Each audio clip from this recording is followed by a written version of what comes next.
Hello, everyone. What's going on? My name is Timpedia, and welcome back to the TNT Podcast, episode 93. We're back. We've been doing a great job missing lots of weeks, but we're going to try to fix that right now. But we've had of people around, but we never had the full squad ready for another episode. Just be warned, we seem to be having internet issues for everybody, as well as Friedman hearing his neighbors run around above him. That's never going to stop ever. So yeah, this will be a fun episode. But speaking of which, on my right, this is Friedman, also known as Andrew, but mostly known as Friedman. And on my left, just Tyler, big titty anime expert. You know what it is. You know. Well, hold on. And how can you be just Tyler and the big titty anime expert? Oh my god. I mean, I feel like I've just been challenged. And crashing the podcast once again across the table, the amazing Aiden. Also a revered big titty anime expert. Oh my god. But you know damn well I am the Office anime ambassador as crowned. Yes. All right, fine. You are the OA Office anime ambassador. All right. Well, we have three members of the BTAE board of executives. Board of executives. Anyway. All right. Friedman hits us with the scrubs. Speaking of things that will never go away, something happened 2 weeks ago that we didn't talk about because Tyler missed the beginning of the podcast last episode, I should say. BlizzCon, the thing that everyone loves to hate and suddenly stopped hating just as soon as Blizzard announced a bunch of video game shit they care about. Yeah. Does anybody? I mean, we got Overwatch 2, we got Diablo 4, we got the trailer for the next expansion for WoW that looks hilarious. No one gave a shit about Dragons of Tarkir coming to Hearthstone. No one gives a sorry, what even is that game? Wait. Which game? Hearthstone. Oh. Who cares? What is about that? Who cares about controversies surrounding it? It doesn't matter. Because we got Diablo 4. Look, all I'm going to say is it did a real good job of making sure the camera didn't point to the giant group of Winnie the Pooh cosplayers in the crowd. Jesus. I mean, right. I can't say I super care a lot about it. I watched the WoW trailer, and Freeman, we were actually in town that weekend, so you, me, and Luigi watched, the Overwatch 2 trailer together, and then I'd later watched the WoW trailer. Yeah, Luigi was streaming it for his Discord server, so I got the invite and I was watching it during a teleworking day. So I was loosely following along for the most part, but I was only there to just see Overwatch stuff. The Overwatch 2, the game that sort of does, but maybe doesn't need to exist at all. I don't care that much. I think the story's kind of interesting, but I'll probably give it a try anyway. I'll probably get it. They're kind of doing the same thing. I don't know if anybody else is caught up with that, but Path of Exile 2 got announced as well. Yes. Oh yeah, I saw that as well. Path of Exile 2 is not actually a sequel to Path of Exile. Yeah, isn't it just like a from the ground rebuild of the first game? Pretty much. Or of the game, not even the first game, I mean, it's less weird for Path of Exile because their entire business model is, hey, we're free to play. We've been updating the game forever, so we're just going to keep doing that. But this is like a actual overhaul of the game now. Is it paid though, or is it still free? No, it's just it's if you have Path of Exile, like Path of Exile is just Path of Exile. If you want to play the new build, fucking go for it. You just play 2 instead of 1. Although I'm unsure how they're gonna handle that in the long run. They'll figure it out. It looks like they've made a lot of refinements to the game, but my whole thing with that is I don't know how to feel about Overwatch 2 because it's not really a sequel. What it is it's an expansion, but marketing said if you release an expansion, it doesn't bring on people who aren't already playing. If you brand it as Overwatch 2, everyone who currently plays Overwatch will buy it because they would have bought an expansion. But it gets all those people who are like, ooh, new game, let me try this. But is it really an expansion when when the content doesn't go back to the original game anymore? So there is no original game anymore. Overwatch 1 is going to become Overwatch 2. It's a single client. Yeah. So it's not a separate game. It's a marketing thing. I thought it was a separate client. It's not. Okay, they use the phrasing that the Overwatch 2... 1 client will become the Overwatch 2 client is the phrasing they're using. Overwatch 2 is basically you get you get the updated engine with Overwatch 2, and you get the story shit. But like, as far as Overwatch 1 is concerned, like, you're not going to notice a change effectively, from what I can tell. They even confirmed it's not a new engine. There's just new tweaks. Oh, they made. updates. Yeah, like But updates. the point is, like, basically the idea is they don't want to fracture the player PvP side of it. So again, like, if you treat it like it's an expansion, it makes a lot of sense with how they're doing this. But this is purely a marketing thing to get people who don't care about Overwatch anymore. Yeah. Can I just say as a quick side note, unrelated to anything, Aiden, I'm pretty sure the reason you weren't able to get into the show notes is because it looks like OneDrive is just down right now. So there you go. It says nothing. No, I mean, that's here. It's fine. I deal with Microsoft bullshit every day, so this is nothing new for me. Anyway, sorry, I didn't mean to pull us off the Diablo. It's all good. No one gives a fuck about anything except for Diablo. China? What's China when I got druids back? Yep. Yo, werebear, the werebear chase, bro. Dude. Oh my god. We're going. I'm gonna be a werebear and I'm gonna chase you across the map until you die. So I don't understand why video games when they should just make CG movies for the rest of time. Yeah. How long have people been fucking saying that? It's and actually been forever. So I get my feature-length Overwatch movie. Yeah. I'm pretty sure it's been since the original, like the first World of Warcraft CGI trailer that they did. I'm pretty sure that was like the start of it. And really, Blizzard should actually make movies because their animators are just top notch. They should. It's fucking bullshit. Yeah. Speaking of bullshit, Diablo 4 has microtransactions in it. Is it? So I only looked into it briefly. Isn't it just supposed to be like cosmetics, or is it actually like stats related? I want to believe it's just cosmetics, but even then, like, that's egregious. That's how everything works, Aiden. Come on. I know, but like, turning back around to Path of Exile, right now, Path of Exile is a better Diablo, and it's free. Rip. And they do the whole cosmetic microtransaction stuff, which is fine because the game is free. They're going to make you pay for Diablo 4. And then they're going to be like, oh, hey, you know that really cool armor that you used to be able to work for in other games? No. $5. Well, that's how Overwatch works. It's how a lot of these games work. Like, and that's not new. It's really wearing thin on me now, though. So is Overwatch 2 going to cost money? Yes, if you don't a paid expansion. Yeah, because you get the story stuff with it. If you own Overwatch 1 right now, your client will turn into Overwatch 2, and you will still be able to play all of the game modes you currently can in the Overwatch 2 client. So that doesn't lock you out of the game. You just won't until you pay for Overwatch 2. Is Push an exclusive game mode to Overwatch 2? I really am not sure, because they mentioned that Overwatch League would be switching to Push during the Overwatch 2 launch. Wait, what? They're actually changing the mode? Yes. Yeah, Push is the new official mode for competitive. Wow. It's basically payload, but it's not attacker and defender. It's both teams are attempting to push the payload in opposite directions. Yeah, so it's Team Fortress 2. if you've ever played payload maps, but they don't swap sides. I feel like this could just lead to long matches, though. Unless, if they set a time limit, you just figure out like who pushed it further in whatever direction. Yeah, that's whatever. I mean, that's not much different from what they're doing now. So honestly, I'm fine with it because I remember watching in Jeff's deep dive into the original like Overwatch concepts. They try to map where you control the capture point, and then the capture point moved throughout the map. And they're like, oh, it was a logistic nightmare to have a moving capture point. And they're like, oh, well, if it's a payload, it's basically the same thing. So they finally got that mode they've been trying to do since pre-out. Amazing. I mean, a mode that's existed since like 2007. Look, Overwatch is not a unique game. It's just a good execution. Well, yeah, 2. But that's also what Blizzard does, though, too. Like, World of Warcraft wasn't unique. It was just a better EverQuest. Wait, Freeman, by the way, did you say that the logistics of having a moving capture point were too difficult? That sounds a lot like a King of the Hill mode in, like, Halo.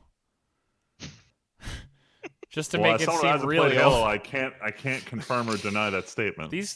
I know, but these two knew exactly what I was talking about. It had to do with the fact that capture points are a set size, and they would need to make a map wide enough that the entire capture point could smoothly move throughout the map. Okay, never mind. You're talking about it moving like, not teleporting. Okay. No. Never I mind. meant, like, actually moving as it's like if it's being held by a team, it would move, which is basically what this payload's gonna do. Okay, that's fair. That's more reasonable. That's not King of the Hill. I don't understand that. Understand what? Like, because I mean, like, asymmetrical is boring, Aiden. I guess, but it's like, yo, hey, it's really hard to like make a moving capture point. But if we attach the capture point to some kind of cart, it's not a problem. Like, I just don't get that. I don't work at Blizzard. Don't rip me for this. So I'm just happy to like be a thing. Can I just ask, does it not seem like this new mode kind of like really affects how good some champs are and some aren't? Yeah, so I'm not sure maybe. if this mode is going to use some of the like busted abilities that they're making for PvE, but the idea behind this is both teams want to be offensive. Like, there's no playing defense in this mode. Yeah, but that's what I mean. That makes some characters seem worse than others. I mean, they've been trying to go the route. They don't want characters to be dedicated defense characters anymore. Like, they've gone through great strides to make like all the builder characters not be like, you stay here and you don't move. Like, everyone's mobile now. Bastion, like, camping a corner is not really a thing, even though we're like one slight buff away from it being oppressive again. Hey, man, those bastions were pretty good back in the day. They were, but Tracer and Genji are way better now, so we'll see what happens. Oh, Anyway, yeah. The Overwatch team said they're going dark until Overwatch 2 is close to release, which means we're not going to hear jack shit. We are still getting content updates. We did get that new Mercy Skin event, which is going on right now, and I almost forgot. I still need 6 more wins before I remember you and Luigi December. went nuts trying to get wins for that skin, like, on release. Oh my god, we're just playing like the worst matches ever. Anyway, last thing about BlizzCon though I did want to talk about is the president of Blizzard opened BlizzCon with his whole like, we're sorry we acted too fast. We're not really sorry we did it. We're just sorry about the speed that we did things. Can I just say, as soon as you said we're sorry, I thought of the South Park. We're sorry. We're sorry. We're sorry. Sorry. Anyway, but Jeff Kaplan from the Overwatch team has been very vocal about how he doesn't think that the Hearthstone players should be punished at all. And it's very interesting to hear him have a public dissenting opinion against something Blizzard is doing. I'm genuinely curious if they just can't cut Jeff. He's too ubiquitous. Or if Jeff, Blizzard was Jeff like, has hey, been there forever. So like, you can't disrespect the Jeff. Jeff has been there, like, as long as Blizzard has been Blizzard, and like, he's also not wrong. Do you think there's also a possibility that Blizzard is trying to like almost recover a little PR with that? Like, hey, we're not going to shut down our dissenting employee, maybe because some of us agree with it, so we're not going to cause it to be a huge thing. I mean, honestly, have no idea. I believe most people in Blizzard are like, yo, what the fuck is this? Oh, yeah, all those people working on, like, the cinematics and everything, they're like, dude, this is fucked, but we need to have money. It's like, hey, man, if you want to ban him from your fucking thing, like, you're an asshole, but like, whatever, it's your tournament, fine. But like, to withhold funds that he's already won is fucking ultimate disrespect. Pretty BM. And it's like, I mean, I'm just more pissed about the casters getting basically black. Oh yeah, everybody in that whole transaction was just like fucking completely decimated by this for no reason at all. I mean, it's just like, I get it, Blizzard, like, China is a big market, but, fucking move to China then. I don't know. Get the fuck out. Yeah, get out of my red, white, and blue states. Oh my god. All right, we need to move on. BlizzCon. Let's. God bless. All right, that's it for BlizzCon. We're still dealing with the fallout of this. Yeah. So I know last episode was a pretty good amount of Magic stuff. We do have a little bit of stuff. Me and Freeman are going to try to run through real quick. So we mentioned last time that Wizards had announced it was shortly going to come out with this new Mystery Boosters product. We finally found out what it is, and it's kind of what the community thought it was, where it's just kind of like a ton. There's like, what did we find out from him? Like 1,500 unique cards in this set. Hold on, wait. I want to describe it to these two because they'll get this. Have you ever bought like a random pack of like a like a dollar store or something, like where there's just gonna be like absolute garbage in this pack, but there might be something? Sure. You know that feeling of opening just a complete mystery pack, so you have no fucking clue what's in it? Imagine if a company said, we're selling licensed mystery boosters that like will actually contain something good in it potentially. There's mystery boosters. So Wizards basically made none of the cards are new. They're all reprints. It's hard to know if they're actually reprinted cards or just old cards with like. They are reprinted, so they kept the old set symbol, but in the bottom left-hand corner, there's the Planeswalker symbol on all these to show that, like, hey, this isn't really the original like it is. So, we got these things spoiled. There's some pretty expensive stuff in here. The most expensive is Mana Crypt, right? Yes, I think so. But there's honestly some value in here. But overall, it's a cool product. I don't think anyone's gonna buy it in great quantities. It's just So there's a product in Magic. Sure who it's for. There's a product in Magic that Wizards doesn't really officially support in any major way, except for Magic Online, which is called Cube. And it's basically, instead of having a set that you draft of like 200 some cards, you basically make your own set out of about 600 or so cards, and then you put one of all of those cards in the set, and then you draft it as if it's a regular set of cards, but it's usually crafted around like themes or like rarities of cards and stuff like that. So Wizards has basically finally made a cube product to sell, which is kind of what this is. The only other cool thing about it is that at conventions, Wizards versions of these are different. In ones you can buy in stores, there are going to be a final foil or rare card in the pack. But at conventions, there is going to be a custom card. Basically, what are they called again, Freeman? What, playtest cards? Yes, playtest cards. So Wizards we've seen over the years pictures of these cards that Wizards makes internally, and they literally are like a white blank Magic card with like handwritten notes in it. And that's how they design cards and test them in the moment. Wizards actually made about 50 of these things, and those are going to be in mystery boosters that are at conventions. They're not legal for play anywhere, although you could probably get away with them in Commander, because who gives a shit about Commander? It's so great. Who gives a shit about fucking Magic? But a lot of these cards basically like break the rules. Freeman just shared one in the Discord chat. Like, I'm trying to find some of the funnier looking ones. And it looks like it was just taped onto a card, but it's printed that way. It's printed that way. And the art is hand done. Probably a lot of them are by Wizards employees, but you can see they say like test card, not for constructed play. They don't have any coloring. They, like Freeman said, literally look like they're taped on, and they just do weird stuff. Freeman's is probably the Slivdrazi monstrosity, which basically combines slivers and Eldrazi into one type. I found the card. This is the most meta thing I've ever seen in my life. Hold on, I'll post it. If for anyone who wants to look up the card Metagamer, because oh my god, he's playing the card that's depicted in this card, and inside that he's also playing the card. But if you look at the art, he's also being drawn as this is happening. Oh my god. And it says cards in the winning decks of the latest Mythic Championship cost one more generic mana to cast. Like, that's not a card. That's not a card that could ever be printed. That's the beauty of these cards.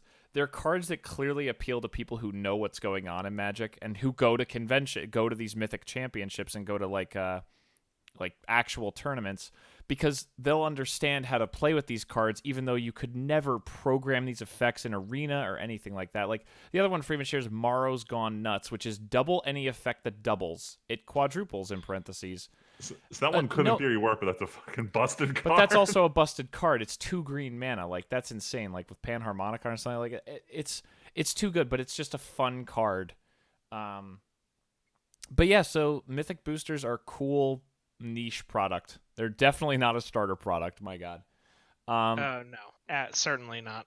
The other big news, and this is actually really huge. So we've had more bannings in Pioneer. I don't even remember. Veil of Summer got banned last week. That's the only one we missed since the last podcast. But yesterday was the full banned and restricted announcement for all other formats than Pioneer, and there was a lot. People have been calling for Oko to be banned ever since the Mythic Championship between podcasts. There was a 70% meta percentage where 70% of the meta was Oko decks at the highest level of Magic play in the world. So literally no one's surprised he got banned.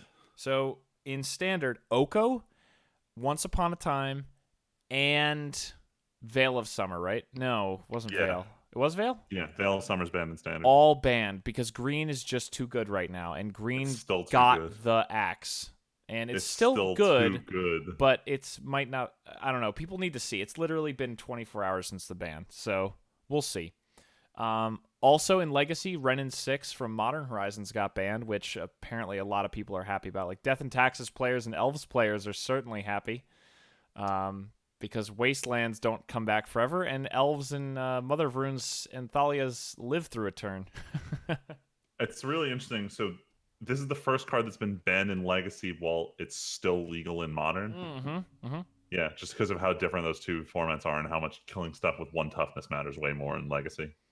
But yeah, so that's pretty wild. And Narset Parter of Veils from War of the Spark finally got restricted in Vintage, which I actually thought had happened already. But she's so oppressive because with mana, with like things like Black Lotus, getting a turn 1 Narset that says your opponent can't draw more than 1 card a turn in Vintage, which is literally all about card draw. It's unbeatable. So they restricted. So, dude. oh my God. So yeah. So no, Tyler's right. The card's busted. I fucking hate all these 3-mana walkers are terrible, dude. There was also actually a very interesting play design article, Freeman. I don't know if you looked over it. Yeah, I read through the whole thing about just the design patterns they've been going through the last year and just their awareness that 3-mana planeswalkers might be problematic. No, Pikachu face. Oh my God. Damn. Who knew Teferi was really good? Oh, wow. And they're like, yeah, Teferi might get banned too. And it's like, fuck off, Wizards. Jeez. But yeah, so... Fuck you. Oh my God. Tyler, it's okay. We can... So yeah, there's been some Magic stuff, but yeah, overall the bannings are great, and Freeman and Luigi can play Arena again. And... So... I don't know if I want to play Arena anymore. So Oko is apparently keeping the new Menace back. What? Tim, are you aware of the Witch's Oven Cauldron Familiar combo? Oh, the Jund Sack. Dude, I was watching Day 9 at work today. Someone was playing Corvault in that fucking deck, and I was like, wow, the meta is over. It's not a strong card. The problem is on Arena, it takes like 15 clicks to do 2 things. So it's just boring as fuck to play with or play against because it takes forever. Anyway, I'm still playing Arena daily, so it really doesn't matter to me. Anyway, we can talk about something else fantastic that is coming quicker and quicker all the time. Oh, Tim, I don't know if you want to start the timestamps. I don't think we have them right now. I got them. Or if you... I'm taking my own notes because OneDrive's down. Gotcha, don't worry, OneDrive's done. All right. Don't worry, I'm tracking them. You know what else is probably dumb? Witcher 2. I mean, Witcher 1 show. The Witcher Netflix trailer 2.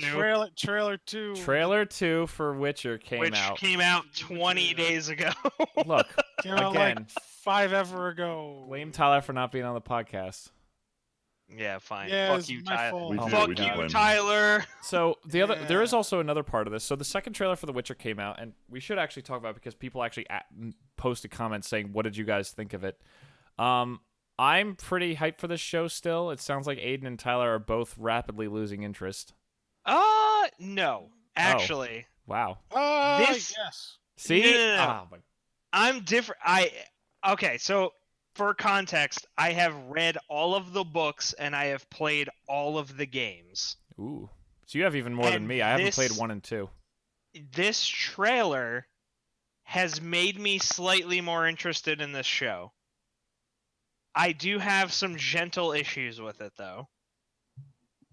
Like the medallion, dude. Why does it look like that? It's weird. Yeah, because it looks like a medallion. All right, the fact that you can the necklace get was cool. just straight up medallion off of fucking Etsy, that pisses me off. fair. Like, why doesn't he have the real medallion? Wait, what do you mean? For all we know, that could be the real medallion. Aiden. Wait, what do you No, mean the fuck real? you. What are you talking about? Like, okay, so his Witcher's medallion is actually a wolf head. It's not just a medallion of a wolf head. So you're saying it should have been more like the game? It should be more like the games in that respect. I mean, but in the book, does it say it's like a wolf head? I don't remember seeing I don't that. remember that coming up in the book. Where do you remember? I do recall. I mean, wait, it's not a medallion; it's specifically- an actual wolf head he has with It's him. an actual wolf head. Interesting. But I mean, it's like whatever. That's a super minor gripe. But it's so shiny that it like sticks out every time it's a close up on Henry Cavill. It's fine. I was very skeptical of Henry Cavill before this trailer. Yeah, this trailer makes him look pretty solid. My other gripes with this are that it's too much. There aren't enough monsters in this. It looks like it's too much. I'm fighting people. So that's hilarious that you said that, Aiden, because Tyler said the same thing to me. But I'm rereading the books right now, and honestly, it's like outside the short story collections, he doesn't actually fight that many monsters. It's all about chasing Ciri. And he doesn't fight any monsters. I know, but that's what I want. In the books. in the books. So Freeman, yes, the first in the two books, it becomes very much where I'm now essentially a soldier in war. Like, I've been saying this since I've been reading the books, though. I was saying, Tyler. Are you serious? Tyler, no. Hey, no. Tyler, I've been literally yelling this Tyler, ever since I started the books. You're lying because when the first no. When the first trailer, the first time we saw this trailer, you said to me, I don't like this. There's not enough monster fighting. And I went, Tyler, I'm rereading the books. There is not a lot of monster. You said that since day one. What? Yeah, I have. No, Yes, I have. You can literally ask anyone who I've been. Wait, are you saying the show didn't have enough? Like the show doesn't have enough books? Okay, I was talking about just the show and the trailer, not the books. I was gonna say you can ask literally anyone. Well, yeah, that's me reading the books, and okay. That's different. That's not what I'm talking about. Okay, yes, that's fine. I thought you were saying you had not made that complaint with the show, and you totally. I even said on the first trailer, I was like, "Looks like they're following the show," which means, the books, which means there ain't gonna be that much. Well, Henry Cavill said really early, "This is about the books, not the games." Yeah, which is fine. I mean, I would have preferred some more of like the Monster Hunter-esque aspects of it, because that's the more interesting thing for me. And okay, maybe my views are a little bit tainted because I've played the games, and the games are about fighting monsters, and the books are about like the whole Cirilla story and how that all pans out. Except for 3, which is the only game I've played. Yeah, well, I mean, even 3 is like, yes, Cirilla is there, but like most of what you do in the game is you fucking fight monsters. Oh yeah. But I mean, a game is going to handle it a lot different from a book. You tell me an action game is not accurate. Exactly, that's what I'm saying. Like, they couldn't just do the chasing. Yeah, there'd be way too much riding in the wilderness doing nothing. So, having tempered my expectation now, without throwing the games out of the window, because like that's not what this is. This is the visual interpretation of the novels. I'm okay with this. I'll give this the old college try. Can I say something that's a little weird? Thinking back, I feel like it's hard to imagine the actress playing Ciri to actually like toughen up like she does later on in the books. You know what I mean? Like, I don't see her as this like super tough young warrior maiden like with the big scar on her fucking face. I just can't even picture that in my head. Well, sure, but I mean, like, in the books, that's the whole point. She's like a pampered princess, and she's thrown through the ringer, and she ends up coming out on top. So, I mean, like, I'm fine with that, because she's not supposed to look like she can handle herself. That's true. Like, she is princess of a kingdom. Sure, but she, like, I mean, by the time she finally gets with Geralt, like the first real book takes place at Kaer Morhen with her already training. It depends. To me, it depends on how much of this is going to be like leading up to the start. Because I mean, the first 2 books are just just like side story snippets. So yeah, I mean, I'm wondering there how are some parts where Ciri gets fucked up. Well, like, sure, real bad.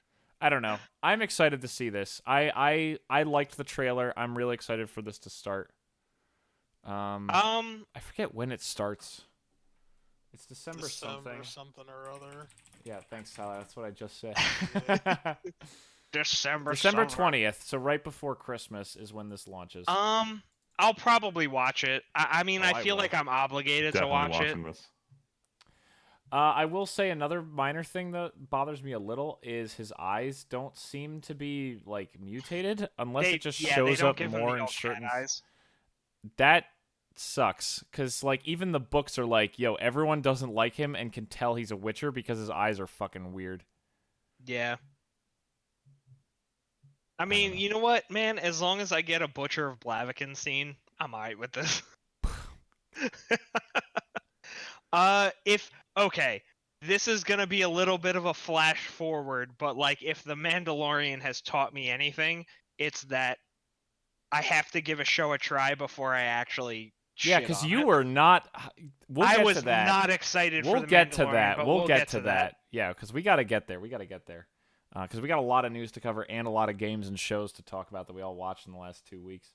But moving off Witcher, so Witcher looks good. We are all pretty much in that camp except Tyler, who does not like it.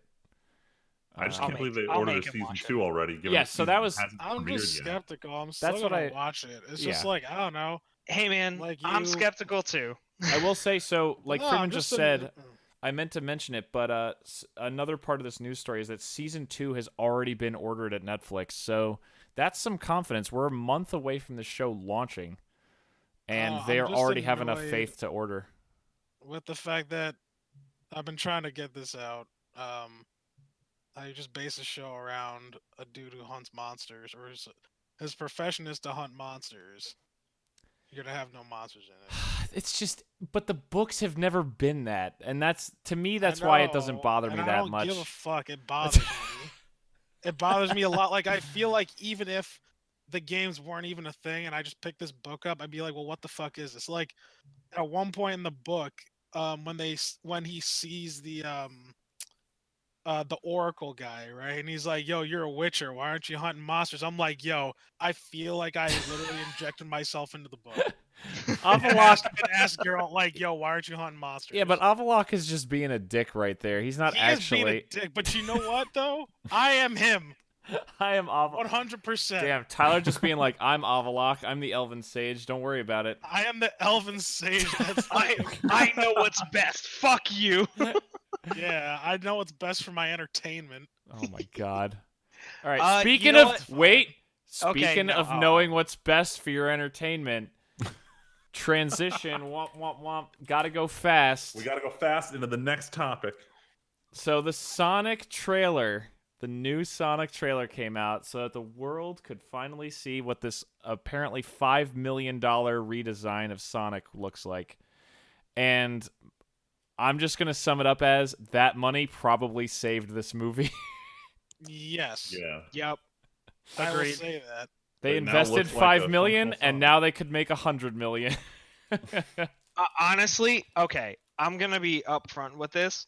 The trailer went from what is this fucking garbage to I will probably watch this movie. I'm just glad they didn't include Gangsta's Paradise a second time. My god. Oh my god. They thought better of it this time. Never. They knew. I felt offended when they added Gangsta's Paradise the first time. More importantly, because it came out like a week after we found out JoJo's Bizarre Adventure Part 5, which is literally about a bunch of gangsters, wasn't using Gangsta's Paradise as its ending song. Oh my God. All right, to be fair, if anybody could get away with it, it was fucking JoJo. But wait, could they? When does that series take place? The one with the gangsters? I think it's late 90s, early 2000s. Oh, then yeah, that'd be prime time. Yeah, right? That's why I was pissed they didn't Weird. get it for that particular season where it was about the mafia. Or, the gang stars, as they call themselves. The in that gang part. stars. We'll save the Weeb shit for later. But back to Sonic. He's the That's fastest thing alive. I'm still not gonna see it. Yeah, I'm not seeing this movie. This is a I'm kid's not movie. paying to see it, but I will probably. Before I would have turned it off if it came on like someone put it up, or like we were all hanging out and someone threw it on. I'd be like, turn that shit off. But now I'll probably be like, whatever, leave it on. But I'm not paying to see this in theaters. No. I will give this movie a shot. So you'll pay. I'll give it a shot. Alright, yes. tell us all I'll how pay it money goes. for Handles this. Eggman. I'll do it. I don't care. I will say they also like, a lot of the footage in this movie seems to imply like before it was not nearly as much about Sonic just existing. Like this with the whole baseball scene where he's playing baseball with himself and like dancing around the house and like runs over to the giant ball of yarn. That gave Sonic a lot more personality in this trailer than was in the Teeth Madness trailer. So the thing about the Teeth Madness trailer is they wanted to go down the Transformers route, where even though this is a Transformers movie, this movie is about Shia LaBeouf meeting the Transformers. And that's how they pitched the first trailers. Look at this kid. This kid could be you. And look, he meets this Him and Sonic are friends. raccoon in his shed. Meets a raccoon in his shed. I forget what he mistook him for. Dude, It doesn't matter. He's forever a raccoon now. You too could be a California highway police officer who finds a raccoon in his shed and goes on wacky adventures. Anyway, that's what the first trailer was trying to go for. And then they're like, nah, throw Gangsta's Paradise right in the middle to remind people this is still super duper cool. God damn it. Yes. Yeah, I mean, like, I hate the world. okay, this is another thing coming straight off of The Witcher where I'm like maybe a little bit I don't know, influenced by my youth, cuz I was the motherfucker that didn't have a PlayStation 1. I got the Sega Saturn. So I was playing Sonic.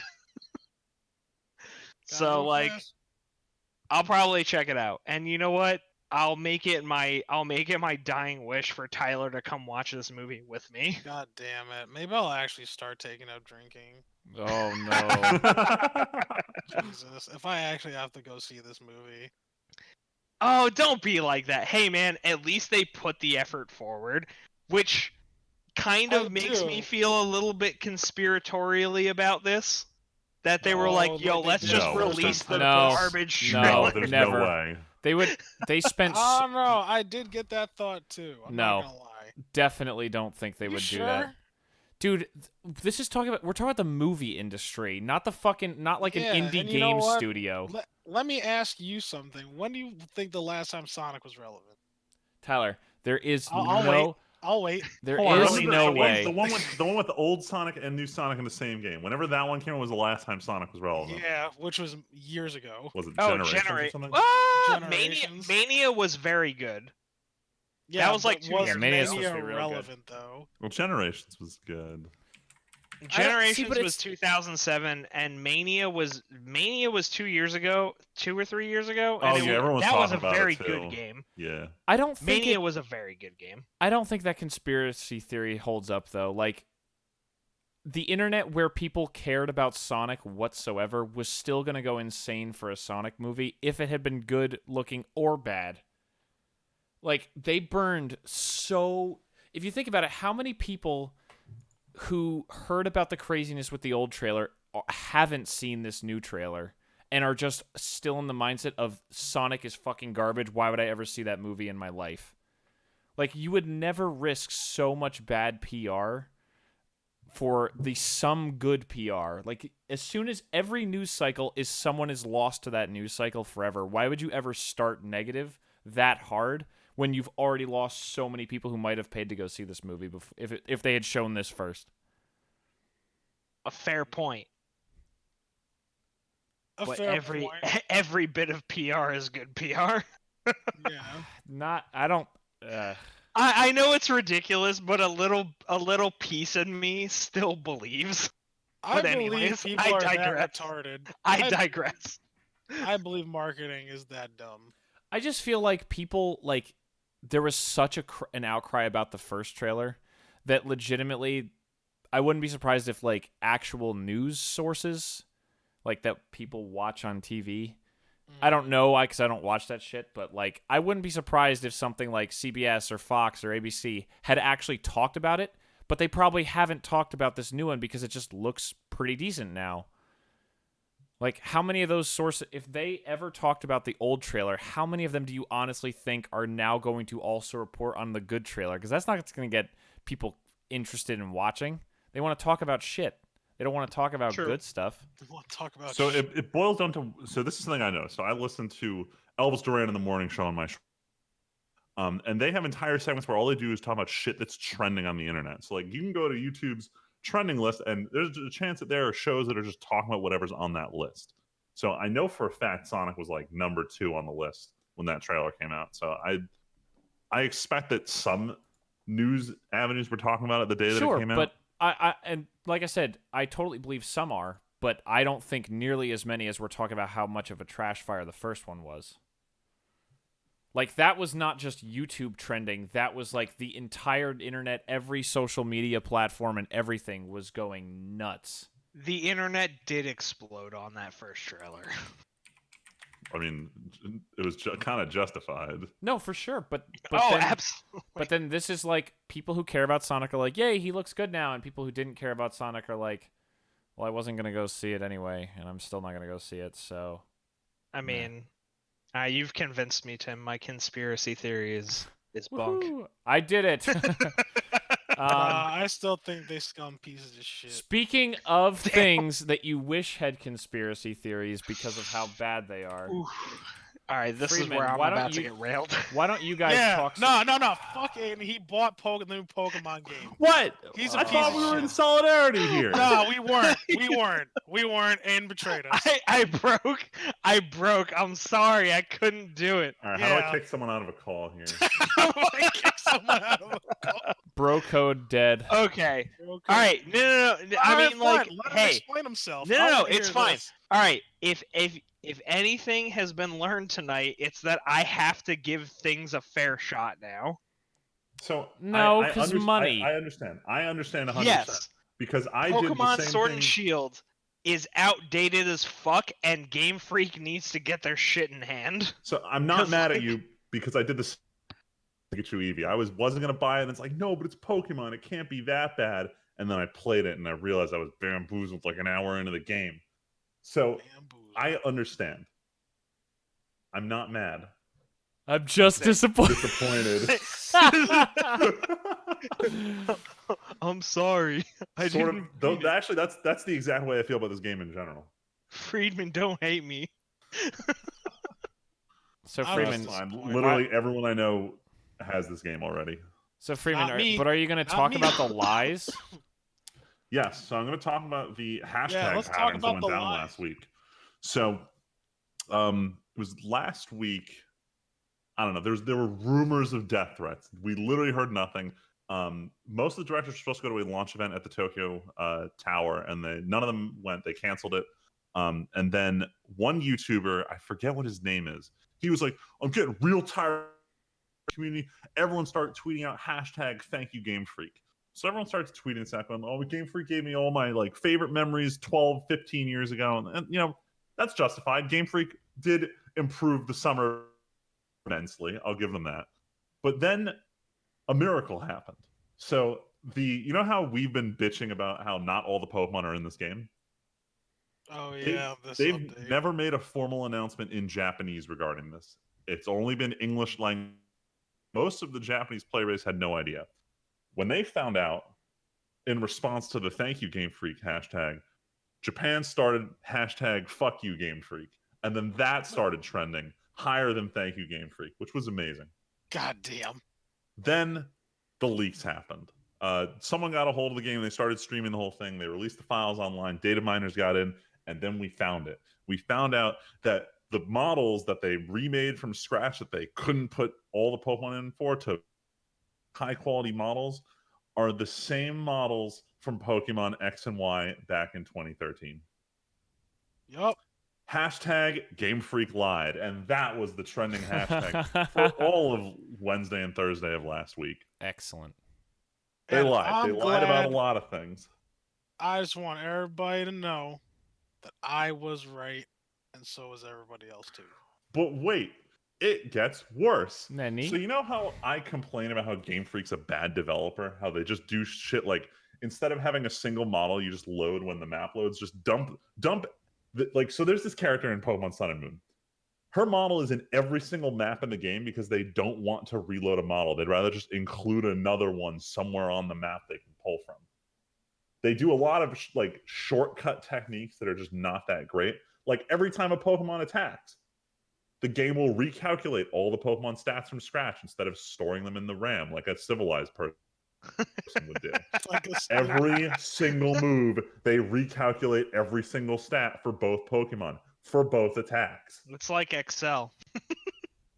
Anyway, so they took a good number of shortcuts with how they wanted to do this particular game, and it caused some very interesting issues. If you have the the eShop version of this game, the save file will overflow a lot. So much so that the Nintendo Switch's default way of dealing with overflows is just to delete the source of it. But because it's overflowed and it may be in the same section of your SD card as your other saves, the Switch will just start deleting all saves that it detects the overflows getting close to. So Oh if you're my save on the God. Switch, it just deletes your stuff on your SD card.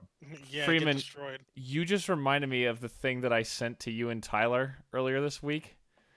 A post. Oh, what was it? On top of that, it might be related to the next one. Is it Roku related? Yes. Yes. Yeah.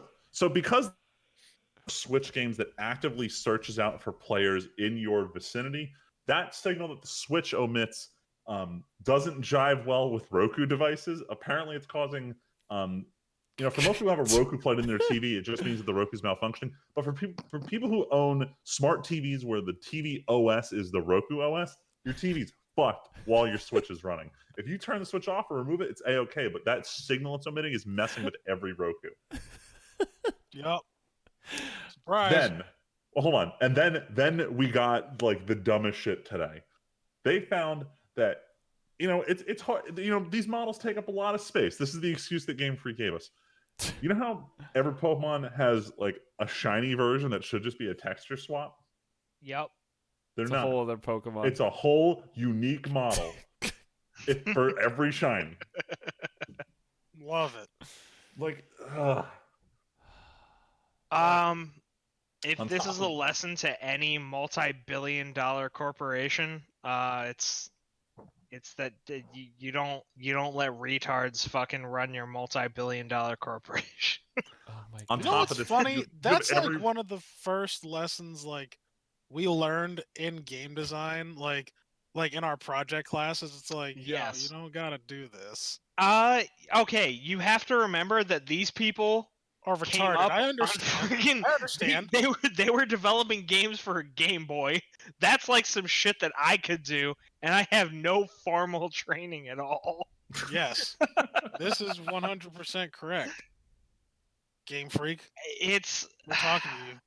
it's know you very ain't disappointing. Honestly, like this is probably the last Pokemon game that I'm gonna buy. And The only because I made the mistake of buying it in the first place. Like would you be willing to sell it pre-owned to someone else? Oh my God. if it was something that I could do, I would totally do it. But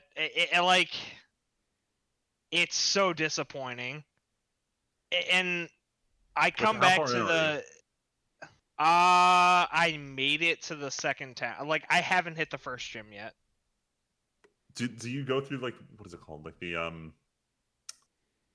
like the wild territory? I forget what the fucking name is. Like the open section. I haven't made it to that point yet. Okay, so you're really early on in the game. I have, yeah, I'm very early in the game, but I've talked to a couple of my coworkers who have purchased it, and I just don't really care. I'm a little bit upset that I spent the $60 for this game, but I mean, I legitimately think this is it for me. I don't think I'm gonna buy another Pokemon game. Unless they really do something fucking spectacular, I'm over it. Cause like it's yeah, I get it. It's on a Switch, which is like a quote unquote console, but it's barely a jump up from fucking Sun and Moon, and at least Sun and Moon could get my old Pokemon into it. So it's like I'm done. I'm done with Pokemon. If you want a good Pokemon game, go play fucking Ni no Kuni. It's a better fucking Pokemon game. Also on destroyed. Switch. Also now on the Switch. Yeah, very true, very true, very true. So that's I know Tyler hates me because I spent the money on it, but it's okay. Yes. I still love you, buddy. No, I don't hate you. I'm just like, damn, you play. Congratulations. Disappointed. You played yourself. I did play. I played myself. Like I don't okay like to my make boy to mistakes. waste money. my review of this game is go play Ni no Kuni Fucking because God. it's legit the better option. Now I will say this. I'll say this, right? Because I mean, granted, they probably should be playing other Pokemon games, but I will say, I guess, right? Like, because I keep hearing that it's at least fun. Like, if you have nothing invested in the other Pokemon games, it's like, why the fuck not, right? Oh yeah, all my friends who haven't played in forever got this one. Like, look, it's fun. Why aren't you playing it? Explain to them. I get it. This is a fun Pokemon game. But you Like, know we what? like I keep reminding them, like, there's a line we're gonna cross where the game becomes genuinely like bad. Also, We haven't quite crossed that line yet, but we're trending there very fast. yeah, I also said, and we'll move on, but just like I kind of pointed out today, and it like really dawned on me. It's like, you know, it's kind of fucked up when Pokemon, multi-billion-dollar fucking thing, like completely just ignores its design philosophy that's been going on for years and just says, fuck it, we're not gonna let you catch them all. Yeah. Like, this is it now. It's like, oh, okay, cool. I mean, Thanks. it's beyond that at this point. Like, if they really want to do the whole limited roster each game, whatever. But like, you got to compensate with, and they've done less Yeah. than they. And Sun and Moon was already a step back. Yep. Agreed. Anyway, Any hooser. let's stop Moving forward to not Half-Life 3. Oh my god! Oh my god! They're like we can't Half-Life use numbers. Psych. We don't like that number. Like, we'll call this game literally anything else, just not Half-Life 3. All right, so listeners, y'all remember Alex from the Half-Life series? Yeah, we didn't think you did. That side character. Damn. She's getting her own VR game. That was on screen when the last game came out 12 years ago. Oh yeah, she was on the box, wasn't she? For part 2? Well, no. Do you remember the last cutscene of Half-Life 2 Episode 2? Oh yeah. Oh, that like Pretty much played. 15-year-old video game. Yeah. Yeah, but it feels weird describing it as like coming out in 2007, but it came out in Don't talk about that. Can't talk about that. Not at all. Anyway, so Valve, to everyone's surprise, given they straight up said they're never releasing Half-Life 3, is, I guess this is going to be like the flagship title for their new VR headset, if I understand correctly. Oh, further, what the fuck was it called? The one where, say that one more time. Valve Index. That's the one. It sounds like an investment term. To be perfectly No, honest. that's what it is, though. So I heard something about this one that just with the controller you can actually maneuver your individual fingers. I mean, you could always do that, I think. No. Oh no! Oh no! I'm thinking of something. No, else. you could. Well, all right. So I don't have any experience with the HTC Vive. I do have an Oculus though, and Oculus is only your middle finger, index, and thumb. Those are the only you only get 3 fingers per hand. 3 out of 5, Okay. also known as 0 out of 10. Damn! Wow!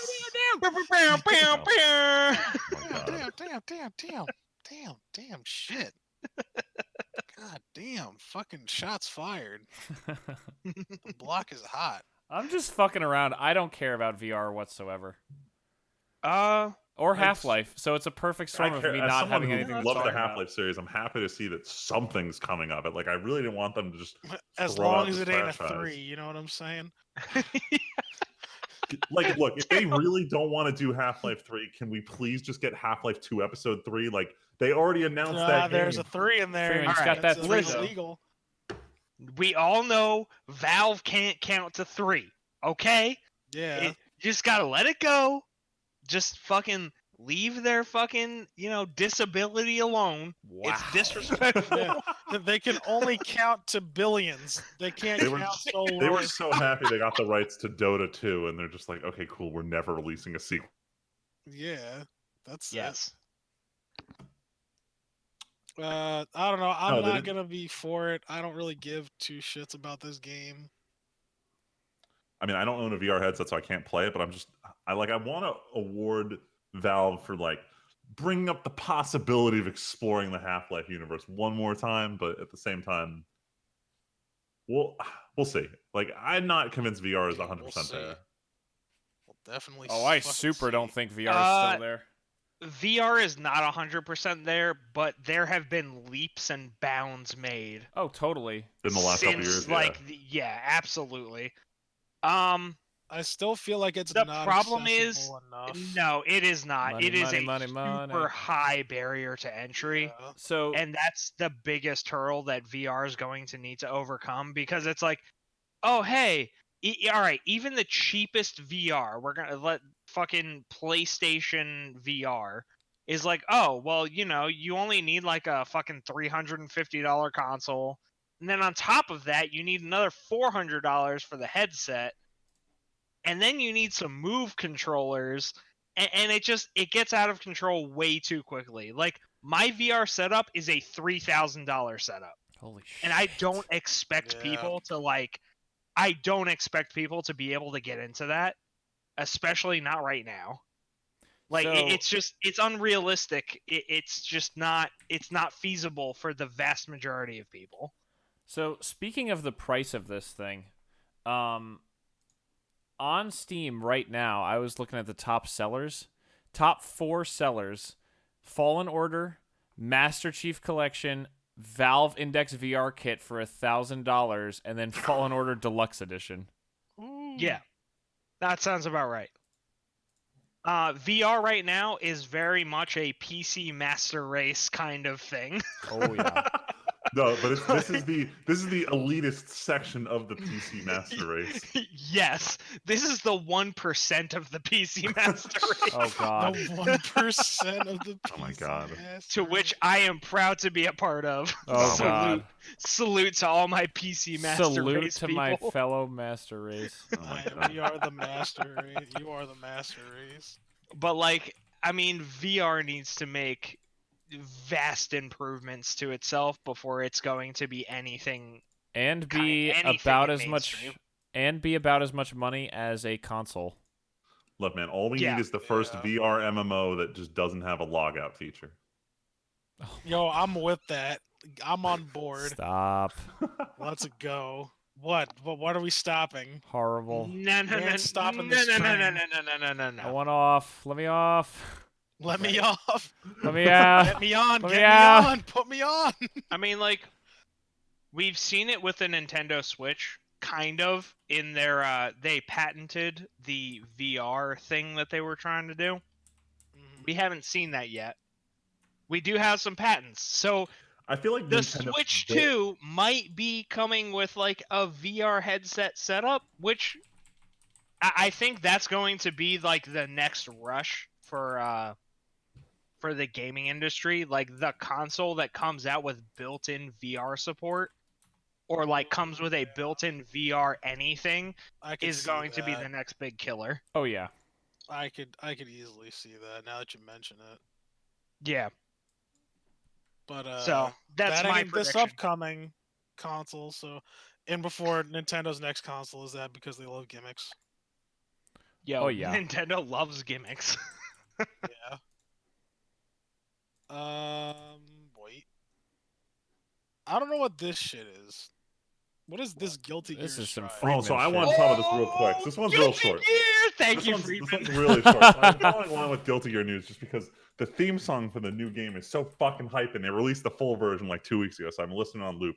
But at Archivo last weekend, they gave out more details. First of all, they showed off the title of the game, which is Guilty Gear Strive. They announced it's going to be playable early next year, but it won't come out until late 2020. They did have some character trailers, so there's a ton of returning characters. But the thing I loved about this presentation was it was kind of a small room. And you know how the fighting game community is just always doing a bunch of cringy shit literally all the time?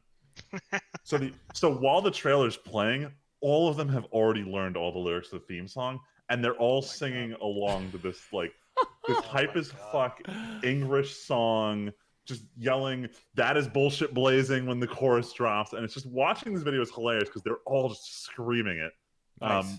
That's all I wanted to bring up about Sick. Guilty Gear. We're probably not going to get too much news about it going forward until some of the early 2019 tournaments where there'll be some like hands-on footage of it, but it'll probably go dark for a little bit.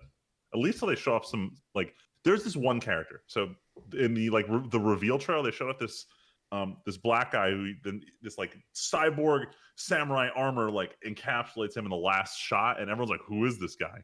And they still haven't shown off any details about him, but everyone's really anticipating who is this new character. So I expect we're gonna get something about that before the game comes out.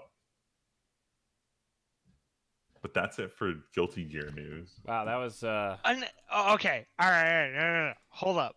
You can go ahead and I continue. gotta jump in here because Guilty Gear is made by Arc System Works, yeah.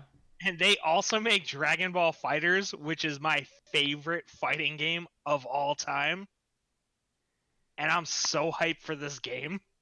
Oh Lord. Oh, I'm excited. I don't usually play a lot of trying to fighting, get but I Mike to love buy Guilty this Gear. game? I don't know if I'll try to get Mike to buy this game because I don't know. All right.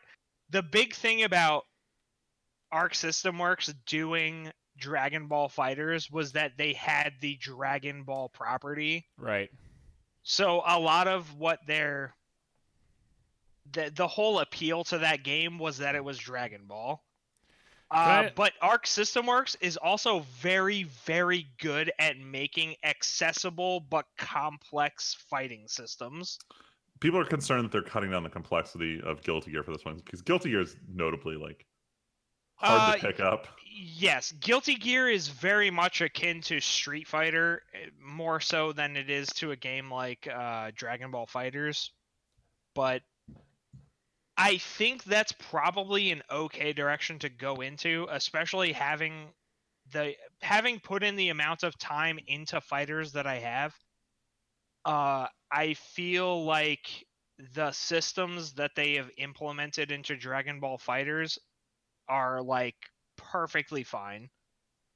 If you're really bad at fighters and you just want to mash X, it makes you feel good. But if you want to go for the more complex stuff, you really have to dedicate yourself to it. Is there an auto combo system in fighters? Yes, there is. There is an auto combat. There is an auto combo system. All right. Do we want to talk about this next thing? Because we're already over an hour and yeah, this one's real short because they gave almost no details on it. So I'm excited because I own Anthem. I still haven't played it once, but we're not talking about Guilty Gear anymore. Sorry. They announced they're going to try and do a big overhaul of Anthem. So I know that ever since Final Fantasy 14, that's the new dream is bad launch. We'll just patch it up and rebrand it. And that's what they're supposedly going to do with Anthem. No other details have been given. Sick. I don't believe it. No one gives a fuck. You don't believe they're going to overhaul? You don't believe it's going to be good? I don't believe that they'd be able to do the amount of work that needs to be done to Anthem in the time that they have. Yeah. I don't think they have any time. I'm sure there's only a few hundred people playing that game, maybe. Same thing happened in Final Fantasy 14, but they had an actual passionate team go and redo it. I don't think there's a lot of and this is EA we're talking about. Yeah. Anyway, that was all fucked. for Anthem.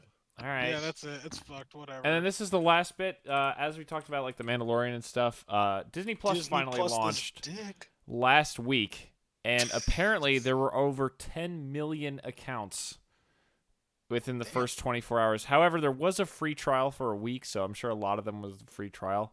But I'm getting it for free because of my Verizon paying for unlimited data.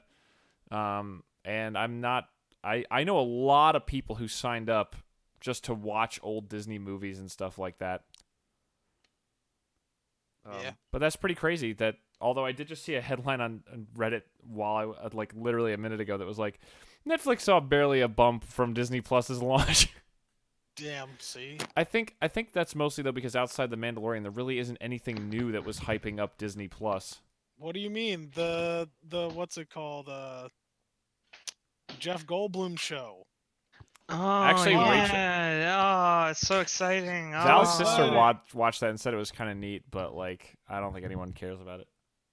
Okay, so Disney Plus. If right now the only reason to get Disney Plus is The Mandalorian. Yep. If you're not watching The Mandalorian on Disney Plus, you're fucking doing it wrong. Or if you're not getting So it for are we free. talking about it? Are we No, talking about we'll it? talk about it at the end in Well- the weeks. We'll pass through that. But another little highlight I'd like to make for Disney Plus is a fuck ton of people got hacked already. Oh yeah, apparently people got hacked like crazy and dark web selling accounts for like $3. Nice, awesome. My God. But you know what is So, awesome like- and people care about? I don't think people Because really it's not care about Disney it, but Plus. regardless, So it's the Weeb shit. And I'm gonna run away for a second while you talk about this movie I didn't see.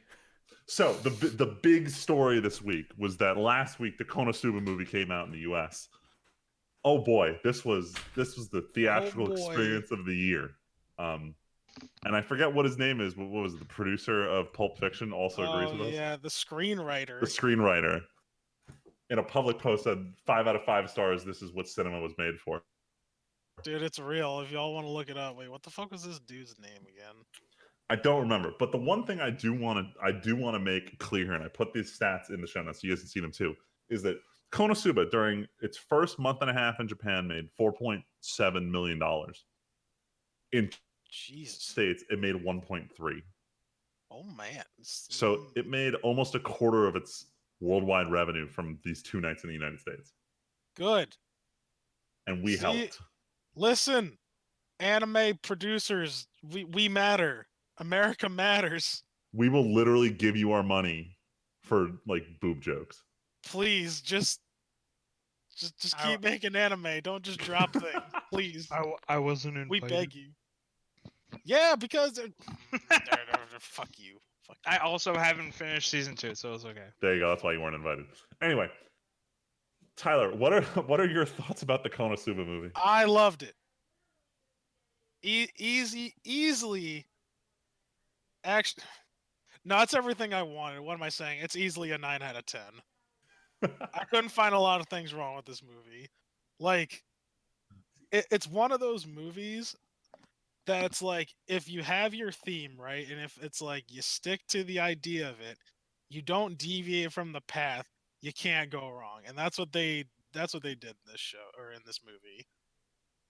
I feel like they played more to their strengths than normal with this movie. Like the comedy was just on point. Every character was like, maybe Aqua and Darkness didn't have like the best characterization, but like I thought this was gonna be a movie in Megami, and it turns out this movie was entirely about Cosma. And it was. They did the little switcheroo on us. like in the before the movie started, they had this short bit where it was Cosma and Megumin's voice actors were talking about the movie, and Cosmo's voice actor said, "I put everything I've ever learned in acting into this movie." And I'm like, "Oh, is he making a joke because Cosmo's not that important of a character in this movie?" Little did I know, he put everything he had into this movie. Yes. Yeah, man. I honestly think they did a good job on this. It was fun. All right, I'm It felt finally like back. a good movie. Konosuba. We were struggling to breathe at one point. Like there's this one sequence, and I'll talk about it without being spoilery at all. But there's this very voluptuous woman who is going to take Cosma hostage. And at first he's like, "Oh no, I'm going to be taken hostage." And then he sits there. He's like, "Wait a minute, I'm being taken hostage." And then immediately he like buries himself in this woman's chest, and then of him berating his teammates while he's being air quotes captured was like the best 5 minutes of Konosuba I've ever watched. I was dying. We were dying. It was so good. I don't think there's gonna be a DVD or a Blu-ray release for this, but if it comes out on Crunchyroll, I'm rewatching the shit out of this movie just for that one section of gags. There's that, and then there's the other scene that I was looking for. You know what I'm talking about.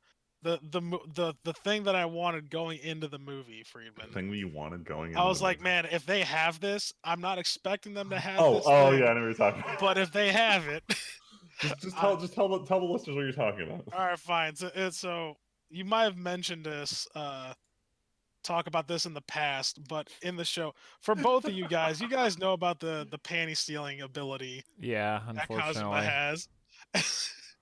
In season 2, when he I does can't it, just. I think about it, I just die because it's like they add so many frames to the animation to that creepy hand thing. So in season 2, he does the steal. Everyone's cheering for it, and they have this like 120 frames per second motion of Cosmo's hand just slithering around. And Tyler told me, he's like, they better do the hand thing in this movie. And while he doesn't do steal, there's one scene where just suddenly the frame rate quadrupled, and it's just his hands are doing something. His hands are doing stuff. I'm like, yeah, I was crying. What the fuck? Amazing. It was everything we could have asked for. It literally was. It was one of those things where it's just like not even 4 seconds into the movie starting, it's already off to like the greatest start. Yeah. No, it was good. If you like Konosuba, I do highly recommend this movie.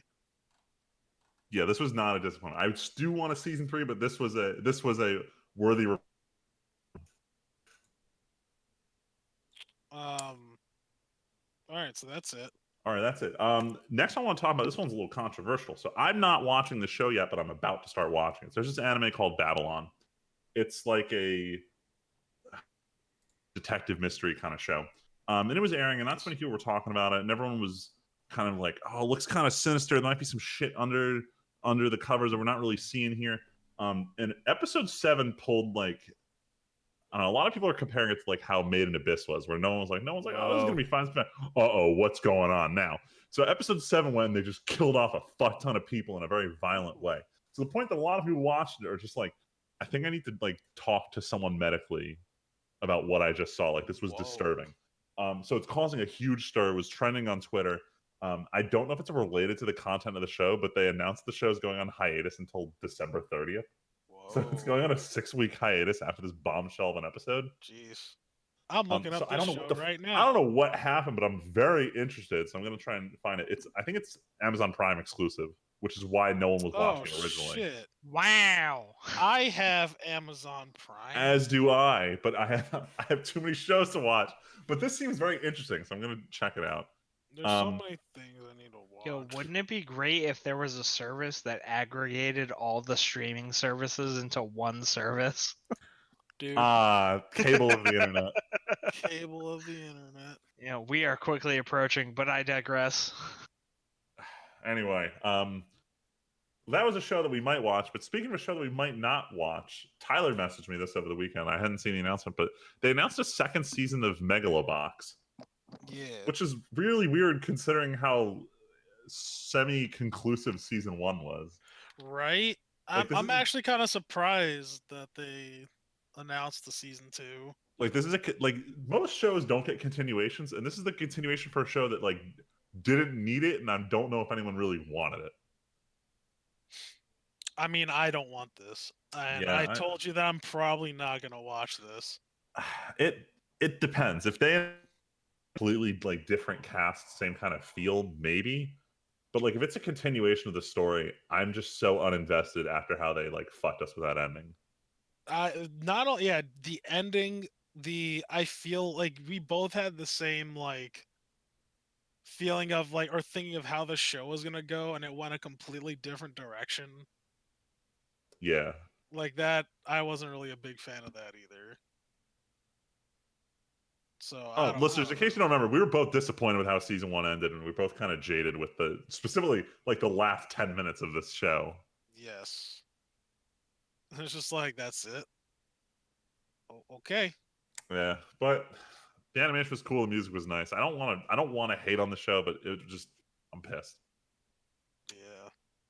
Anyway, on closing out with some bad news. The good news is that the that time I got reincarnated as a slime OVA that comes bundled with the manga only is getting licensed by Funimation and Crunchyroll, so we will be able to legally watch it in the US without having to sail the seven seas for some fan subs.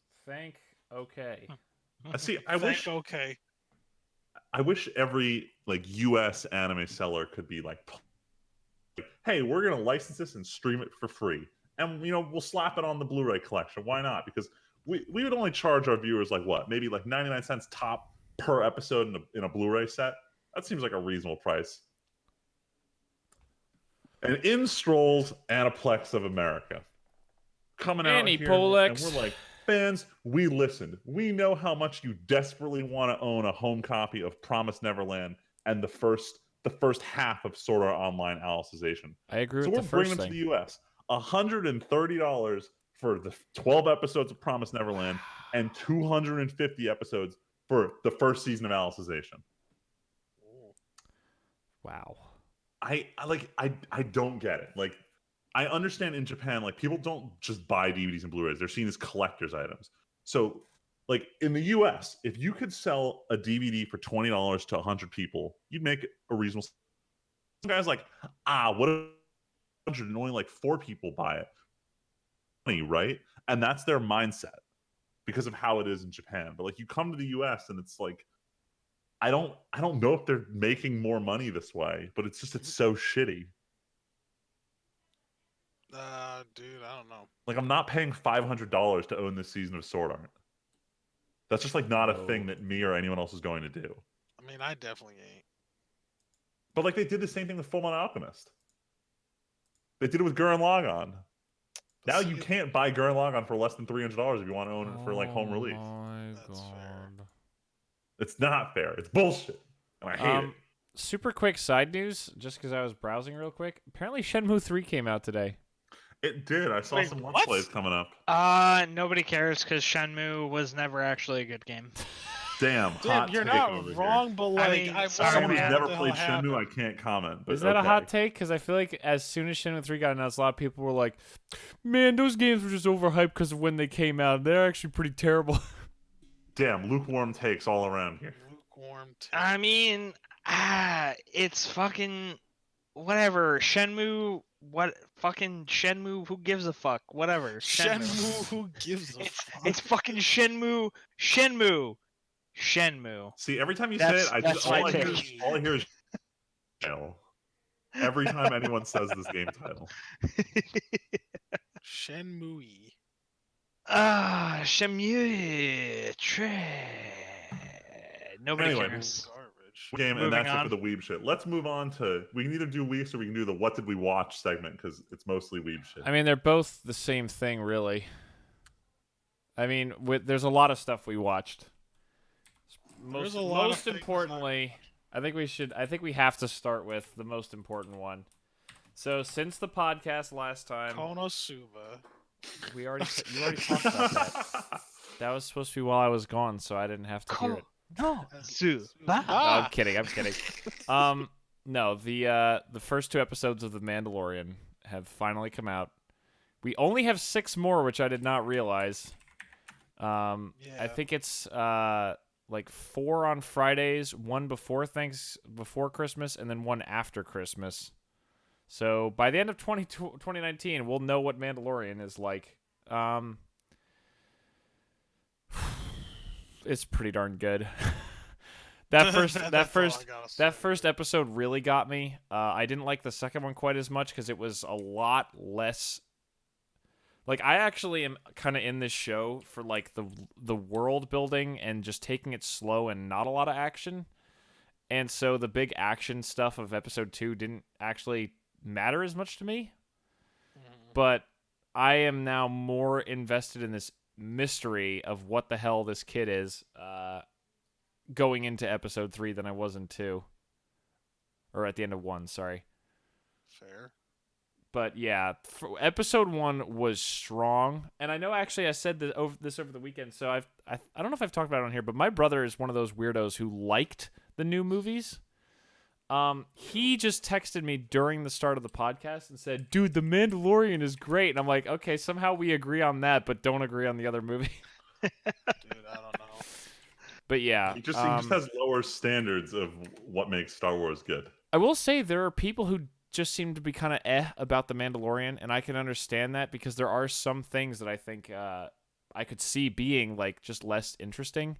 But like, I think I said this on a live stream, on like the live stream I did before I went home for the weekend, or so I did it somewhere. But when in the first minute of the show they say the word Beskar, my little Star Wars heart started pitter-pattering because I was like, oh, Beskar Gom? Beskar Gom? Mandalorian armor? We actually are talking about this? This is a thing? That's such a minor thing, and it's like, that was really cool. Nerd. No, but Fuck you, Tyler. Fuck you. No, it was great. Just all the dialogue and everything from the beginning, and then the whole battle with IG-88 or the IG droid, I guess. It's IG-11 officially. Is it really? The That's droid's fucking name lame. is IG-11. You mean That's lame. Taika Waititi? Or So yeah, that was. I actually didn't realize that until after we watched it the first time. But the second time, as soon as you hear it, you're like, "Oh, that's Taika." And he's a great choice. I will now prime my self-destruct. Don't self-destruct. Don't self-destruct. I just love how he has to keep telling him to not self-destruct. Prepping self-destructs. He goes, no, stop. It's like yelling at a bad pet or something like that. No, but yeah, this show's great. I'm very excited. I think it's okay so far. I'm super invested in it. And we have video evidence of Aiden not thinking that leading up to it, so. Yes, leading up to me actually watching the show, I thought The Mandalorian was just gonna be like, fuck it, whatever, it's more Star Wars garbage. But like, I hate the new trilogy, and I love this fucking show. Yep. Damn, so like Aiden, everything about this show is just like, even there's just dumb bullshit in this show. Like when he's in the first episode, when he's walking into the town, he has like, when he walks, there's a sound effect for spurs, but he's not wearing. Is there really? Spurs. I did not notice that. That's amazing. Go back and watch it. That's it's amazing. Like, this is the Star Wars Western that I wanted it to be. Absolutely. Because like when I think bounty hunter, I think Western, and when I think Mandalorian, I think bounty hunter, and it just the dots are connected, and I fucking love it. Yep. I'm in it. I'm so ready for this also, show. Aiden, how much does it feel good to watch those Jawas disintegrate in episode 2? Oh my god. I was like, oh, that's how we're gonna do this? Okay. Also, I'm good. I enjoyed the Tyler? fuck out of it. What? No, you sound like you were gonna say something. Oh yeah, no, it was just fucking it was funny. I thought episode 2 was funny. Those Jawas getting got.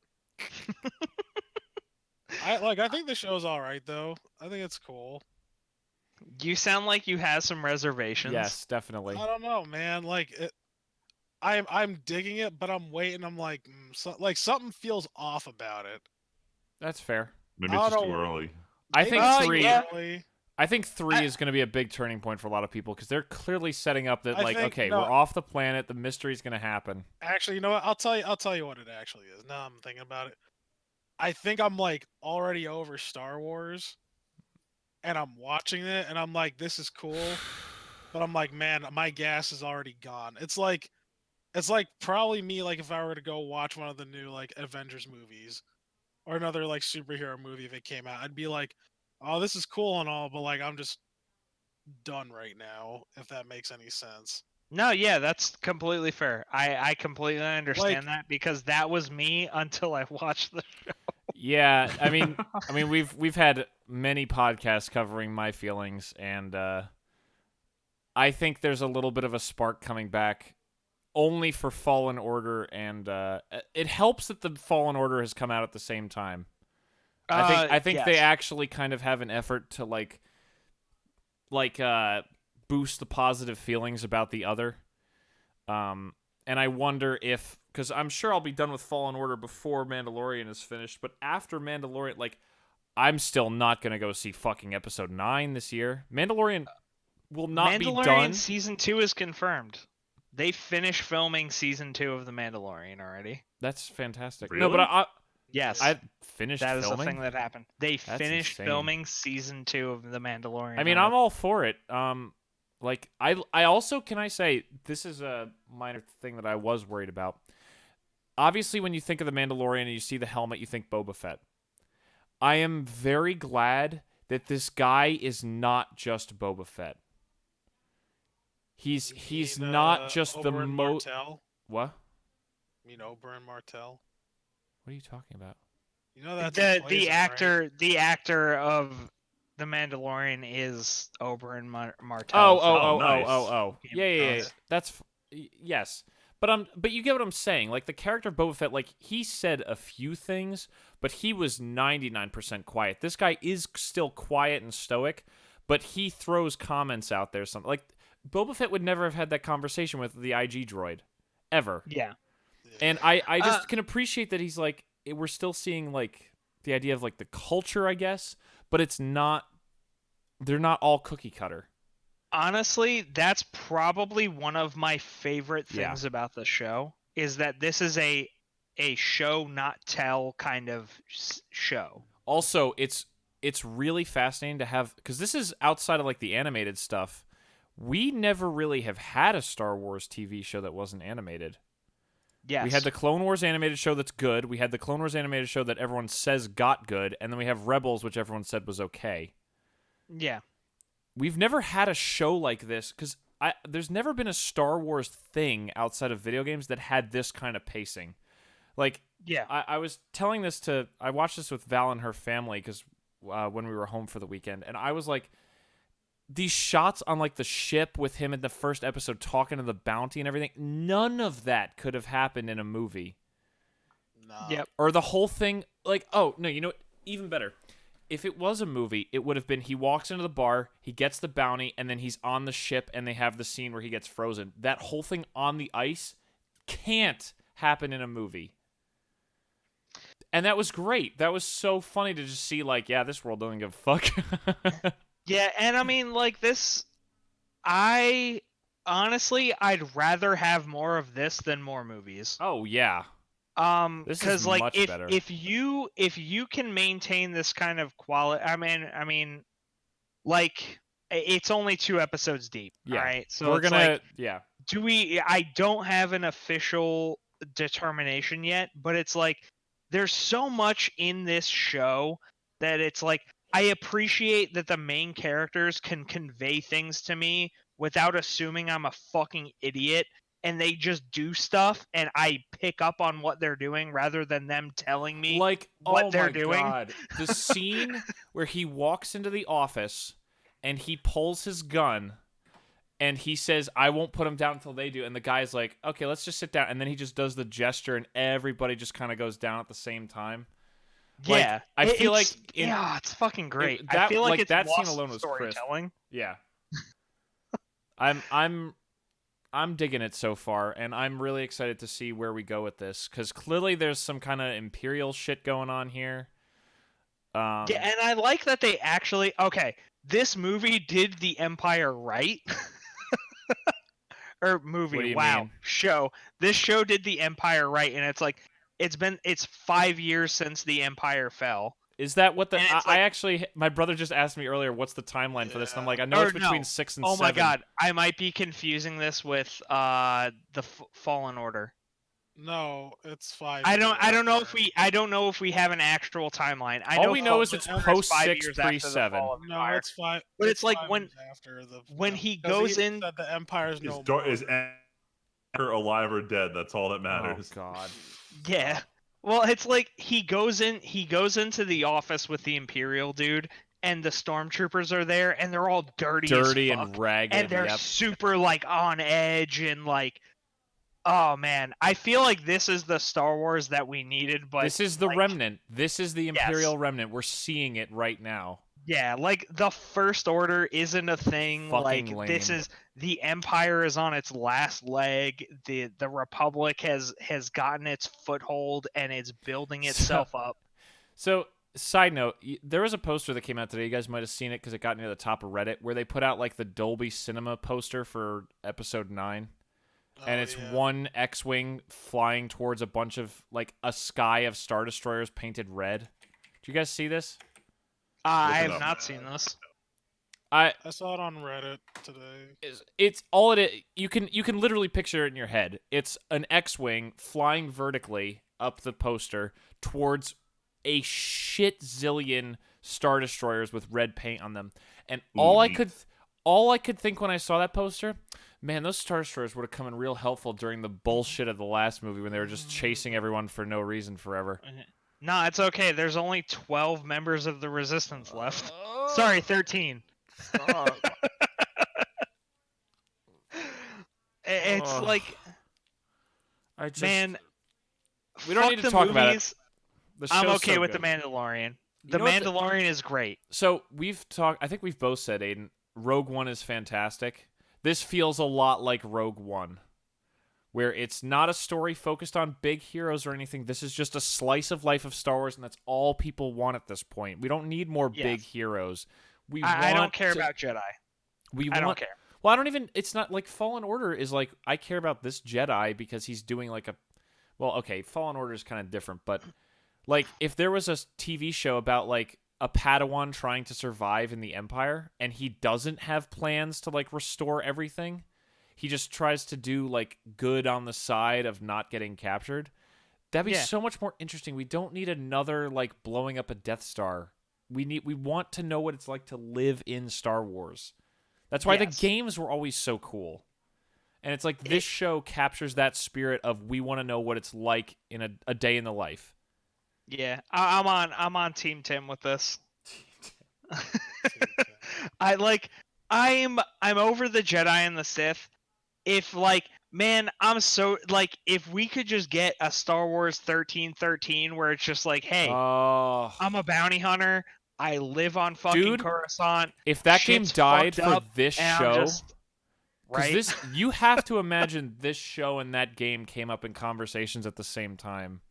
I wouldn't be surprised. Someone in that room uttered the same names of both in a meeting, and like, okay, like fuck EA still because this is one game doesn't solve the fact that there's no games coming. Like what's coming after this? What's coming after Fallen Order, Aiden? Nothing. Oh my god, I don't even know. Nothing. Wow. I mean, this is only the third. This is the third Star Wars game we've gotten. Man, what a good use of 6 years or so. Two really shit Star Wars. Anyway, we're getting off topic. Well, we should talk about other stuff we watched because man, a lot of other stuff. So speaking of Star Wars, Fallen Order, no, I'm kidding. We'll do that. What other stuff did we watch? I'm watching this show called Daybreak. I recommend it to no one except myself. What's it about? It's about guns are my religion. Yes. No, not actually. Imagine. Okay, so this is. Imagine if Ned's Declassified was met Mad Max. Whoa.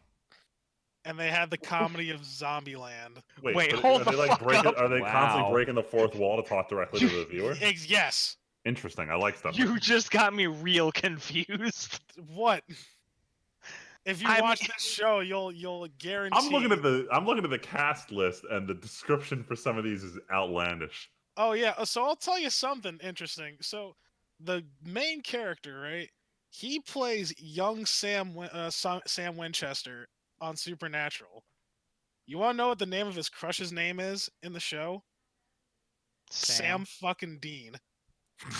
Wow. I'm like, stop. And I looked it up, and they're like, no, this was just a coincidence. Fuck off. No, it wasn't. The name was picked before he was casted for the role. I was like, well, okay, so it's a coincidence that someone's a big fucking mark for Supernatural, and they just happen to get the guy. Yes. And the soundtrack's pretty dope, except I'm mad because they played Teenagers by My Chemical Romance, but they didn't play that song. And this is a Netflix exclusive show, by the way. For the Umbrella Academy, they couldn't play one My Chemical Romance song. Fucking kill me. Kill me. Kill me. You know, for a show you explicitly didn't recommend to us, this looks kind of interesting. Yeah, I don't like. It's super corny. Sorry. It's super cheesy. What's it called again? It's called Daybreak. Daybreak. What's it on? It's on Netflix. It's a Netflix. Netflix exclusive. Daybreak. So y'all can check it out if you want. But if y'all think it's garbage, I'm not surprised. It is a little cheesy. This is some gay shit that I think I might be into. You might, like I said, if you like Ned's Declassified and Zombieland humor, yeah, I recommend it. I'm kind of in. I'm kind of in it. I'm in. I'll bite. What else did I watch? Besides Konosuba. Konosuba. Wait, what the fuck? Oh yeah. Oh, Jack Ryan season 2. That was fire. My dad actually just yelled at me this weekend while we were home for not watching. He's like, "Stop watching all this anime and watch Jack Ryan." Stop watching this weeb shit. Start watching this I see your Westaboo dad shit. is just like my dad. Stop watching this But Westaboo. actually, I'm not even lying. That's a conversation that came up. Damn. I like Jack Ryan season 2 is great. Steve at work, he was like, "Man, I hate how Jack Ryan's a pussy." And then like literally 2 episodes later, he's like, "All right, I take back literally everything I said." Immediately. This show's pretty great, and I'm like, yeah, exactly. So I recommend that if you're into Tom Clancy stuff. Vinland Saga is still going pretty strong, in my opinion. Watching Alicization, it's like okay. It's holding my attention still. I like it. I think that was it. Freeman? Sword Art. Apparently, the guy who voices Kirito is just super pissed. He has barely any lines in the last couple episodes because he like. Yeah, because he's a fucking vegetable inside of a vegetable. So he cleared a lot of his schedule for this season in order to do this show. Like he's doing this and Food Wars, and he's just got like nothing to do on Sword Art right now. Goddamn, fucking destroyed. Yeah. I would be pretty pissed too. I'm not gonna lie. I mean, he's probably gonna have lines at some point. Oh, that'd be a shame. At some point. I mean, I do think it's still pretty funny that, like, he's a vegetable inside of a vegetable. The problem is I'm gonna go back in the next episode now that Alice is the main. I just can't unhear Darkness, Konosuba movie the other day. Oh It no! is It's too bad. Darkness. Yeah. My God, it's the same. It's literally actually the same voice. Anyway, in terms of shit I watched, I'm catching up slowly on Vinland Saga. It's getting. I know there's some complaints at the manga on, but I don't care. I'm. Freeman, you're breaking up a lot right now. Is it? I didn't want to it's say not anything, but it's getting receiving or real. it's internet connect. It's doing like the buzzing of like something's going on. It's like but. All right, someone else talk about your week. All right, Aiden, what have you been watching? Anything? I guess it's me. It's you. Oh my God, I have been watching and or playing so many things. Shit. I rewatched The Lord of the Rings, The Fellowship of the Ring. Yo. The extended edition. Yo. Oh, Somewhere Val just smiled because holy shit, Lord of the Rings is her jam. Man, I love the Lord of the Rings. And you know what? Everything is Elrond's fault. Fucking fuck you if you tell me I'm lying. Time to get Val on for the Oops All Lord of the Rings podcast to talk about this, I guess. I have been playing. I've been watching The Mandalorian. I'm finishing. I'm starting season 2 of Konosuba. Tomorrow we're going to watch fucking Princess Mononoke. Yeah. Wow. You watch that in theaters? In theaters, which Nice. I'm super hyped for. This is my second. Do you want to go with us? Oh no, I'm busy tomorrow. But thank you for asking. Oh no! Oh yeah, wait, he is busy tomorrow. No, you're right. No, just cancel on those bozos. Whoa! Damn. Yeah, it's understandable though, Freeman. You can do that if you want. Well, I've already. Do it. Come with. It's fine. Come with. Don't Yeah. be a So this fucking is loser. going to be my second official Studio Ghibli film, and I'm super excited to see it. Nice. Oh, What was your only other one? The only other one that we watched that I've seen is Spirited Away. Yeah. Oh, that was the second one I ever saw. 10 out of 10, Spirited Away. Fantastic film. The only one I saw before that was Howl. Howl in his castle. What? Favorite when you see Mononoke in the Howl's Mario. Moving Castle. Mhm. Yeah, haven't seen it yet. Oh, wait, sorry. It's on the list to watch though. Wait, I need Freeman, you to laugh hysterically when a certain character makes their first appearance Oh, in in Prince- Mononoke. Yes. You got it. Oh God. I don't remember. Honestly, I haven't seen it in so long. Rick and Morty season 4 is a thing that exists Oh now. boy. I still And need to watch. Oh yeah. I need to watch episode 1. So this is more of this is less of a weeks and more of a about to be weeks. Yeah. Because I'm probably gonna watch episode 1 of season 4 Rick and Morty right after this podcast. I have been Morty. waiting relentlessly for my stupid Plex guys from my old job to get Rick and Morty because I know they both watch and they just aren't getting it. So I just can't watch it. I mean that's pretty much all I've been watching. As far as what I've been playing, I am currently playing Jedi Fallen Order. Fantastic game, love it so far. Dragon Ball Fighters because I'm a super weeb. Dragon Quest 11 because I'm a peasant. Wow, and you were haven't saying finished about a that yet. super Damn. weeb. I'm replaying Ni no Kuni Wrath of the White Witch on PC. And Path of Exile, and that's pretty much all I've been doing. You know, because I keep it casual. You know, only a couple things at a time. Man, we're going into weeks. You went into weeks. No, we're doing watch, but Aiden kind of bounced. I bounced. I mean, they're whatever. basically I the don't same fucking thing. care. I'm just gonna. I mean, yeah. Watch is kind of Freeman. Now that you sound better, want to try what you watched again, real quick? Yes, I'm catching up on a ton of stuff now that I have a couch to sit on and watch things on. So, Yeah. Vinland Saga is being watched. High School Prodigies have it easy, even in another world. I've been watching low key while I play Pokemon Black 2. It's pretty shit, but whatever. Also catching up on Fire Force, and there's one other show. Yay! On this list. Finally. What was it?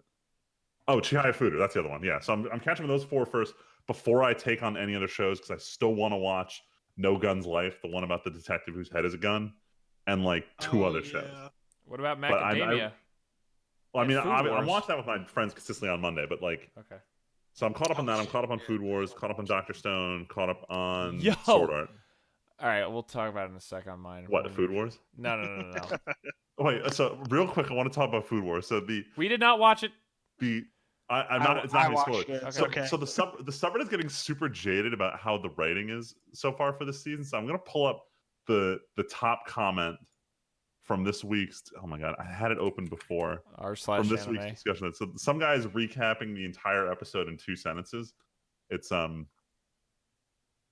Oh no, this is the wrong fucking. It's from episode 1. Hold on, one second. Oh no. Technical difficulties. All right. Soma throws butter into skillet. The entire audience. Oh shit, the aroma. What a pro gamer move. And it's just like, that's what this arc is devolving into. It's just the audience just like flipping out over basic shit. Oh my god. Yeah. I'm That upset. said, I'm still enjoying every second of it, even though I'm aware that it's getting dumber by the episode. I legit forgot I was watching that show. So I had 2 friends come over who are watching it, but they weren't caught up. So we started to watch anime, but they don't really care. And they're like, will we be able to get what's going on if we just jump in at episode 1 of this? I'm like, well, first of all, it's the first episode of season 4, but sure. And they were super confused. But then I was talking to one buddy. He's like, we realized that everyone in the supporting cast has devolved into just like, you know about smoked meats. If something involving smoking comes up, you are going to have lines this week. And we realized that's how the commentary has been working lately. If someone does something with a smell, fucking, what's his name? Hayama is going to be like, that aroma. He must be using Spice XYZ. Anyway, that's my critique of Food Wars. I'm still having fun with it, and I still plan on reading the manga when it's over. But that's all I've been watching. I wish it was better. Food Wars. Just Yeah. real quickly, Food Wars taught me what a bouquet garni was. And if you don't know what that is, you should probably go watch season 1 of Food Wars because it'll make you a better chef, actually. And now it's just like typical anime bullshit, and it makes me sad. I'm upset. I keep forgetting that we missed 2 weeks for the podcast. So Val and I, like I said, went home for the weekend. We had a bunch of stuff to do, got wedding prep stuff. So we only caught up on Dr. Stone and My Hero completely. Dr. Stone is just consistently fun to watch. It's just a blast to watch Dr. Stone just across the board. And this week was no different. My Hero, new Red Riot form was awesome. Fire Force is sweaty. What else? Food Wars is kind of whatever, as we were talking about. I bullied Val into watching Chihaya Furu because she literally can't handle watching that show apparently anymore. Okay, I don't get this. Like, she loves this show. Why would she not want to watch it? Like, this season's Freeman, been fire so far.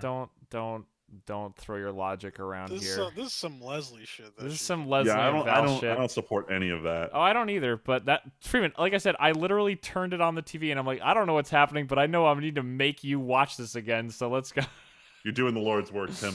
I do know there are 2 shows that just came out. This is kind of like Aiden said, going into the future, like week ahead. The Toys That Made Us, which is a show that I've talked about on here that I actually love like crazy. Season 3 finally launched on Friday, and The Crown, the Netflix show about Queen Elizabeth that me and Val watched way back when Season 2 came out. That season also just launched, so we have a lot of stuff to watch. I guess to also just cover. Am I the only one that lost Tim? No, I'm still here. I can still hear him. You're the only one. Aiden? What? Oh, it was just me. It was I just fell you. off. Okay, yes. Oh. Hi, I'm back. Hey. Other than shows, though, games, it's been Fallen Order. Second session was recorded yesterday and started going up today as this recording, although the second episode of that will be up tomorrow. I'm just going to try to record it whenever physically possible. Fallen Order is quite good. It's definitely got a few little minor issues, but overall it's a very good package for what I've played of it so far, like a little over 3 hours. But Aiden's a lot farther ahead in it than I am, and it's kind of encouraging to know that there's more of this game than just like a few planets and a few hours worth. Yeah, I have immensely enjoyed my time with Fallen Order. It is, if you like Metroid or Uncharted or Dark Souls, it's kind of all these or things. Star Wars. It is definitely all of those things. Yes, you will enjoy this game. This game is like Fallen Order and The Mandalorian as a combination at the same time have thoroughly rejuvenated my excitement for Star Wars as a franchise. Yes, I was going to say, don't say the movie, though. No, fuck the movie. I don't give a shit about the movie. Yo, give me more Jon Favreau directed Star Wars stuff, and I'm good. He's really been killing it for a while now, Jon Favreau. Yes, Jon Favreau. Oh, he's my man. And that chef show on Netflix. That was pretty good too. That was a lot of fun. Me and Val watched that too. Yeah. Yo, he's killing it, man. Yeah. He's really doing a good job in all of those sectors, and I'm really looking forward to whatever Respawn has for us next. Cuz like I really loved both Titanfalls, despite the fact that EA cannibalized both of them. Yeah, 2 deserved so much better than it fucking got. 2 really did deserve more, but you know what? Whatever. It's in the past. If Respawn keeps doing what they're doing, they're going to create a name even greater than Infinity Ward. Yeah. Dang. The only other game I actually played significantly, I almost forgot, last week just before Fallen Order came out, I finished Yakuza Kiwami. Oh shit. God.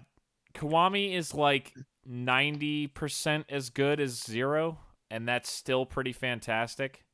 Honestly, the biggest negative for Kiwami... it's like this is a 9 out of 10 instead of Well, that's what 10 I'm saying. That's what I'm saying. five. I mean, it did give me and Tyler the meme that we will share forever, the haha. But the game is really good. The story is probably a little better than Zero's, also because it focuses completely on Kiryu instead of bouncing and being kind of an all over the place mystery plot. But one of the biggest killers of Kiwami, Aiden, you can definitely appreciate this, is that the music isn't nearly as good as Zero. Oh, absolutely not. Zero's soundtrack is such a banger. Kiwami was like, No, that's true. Kiwami is a remake of a mean, PS2 game.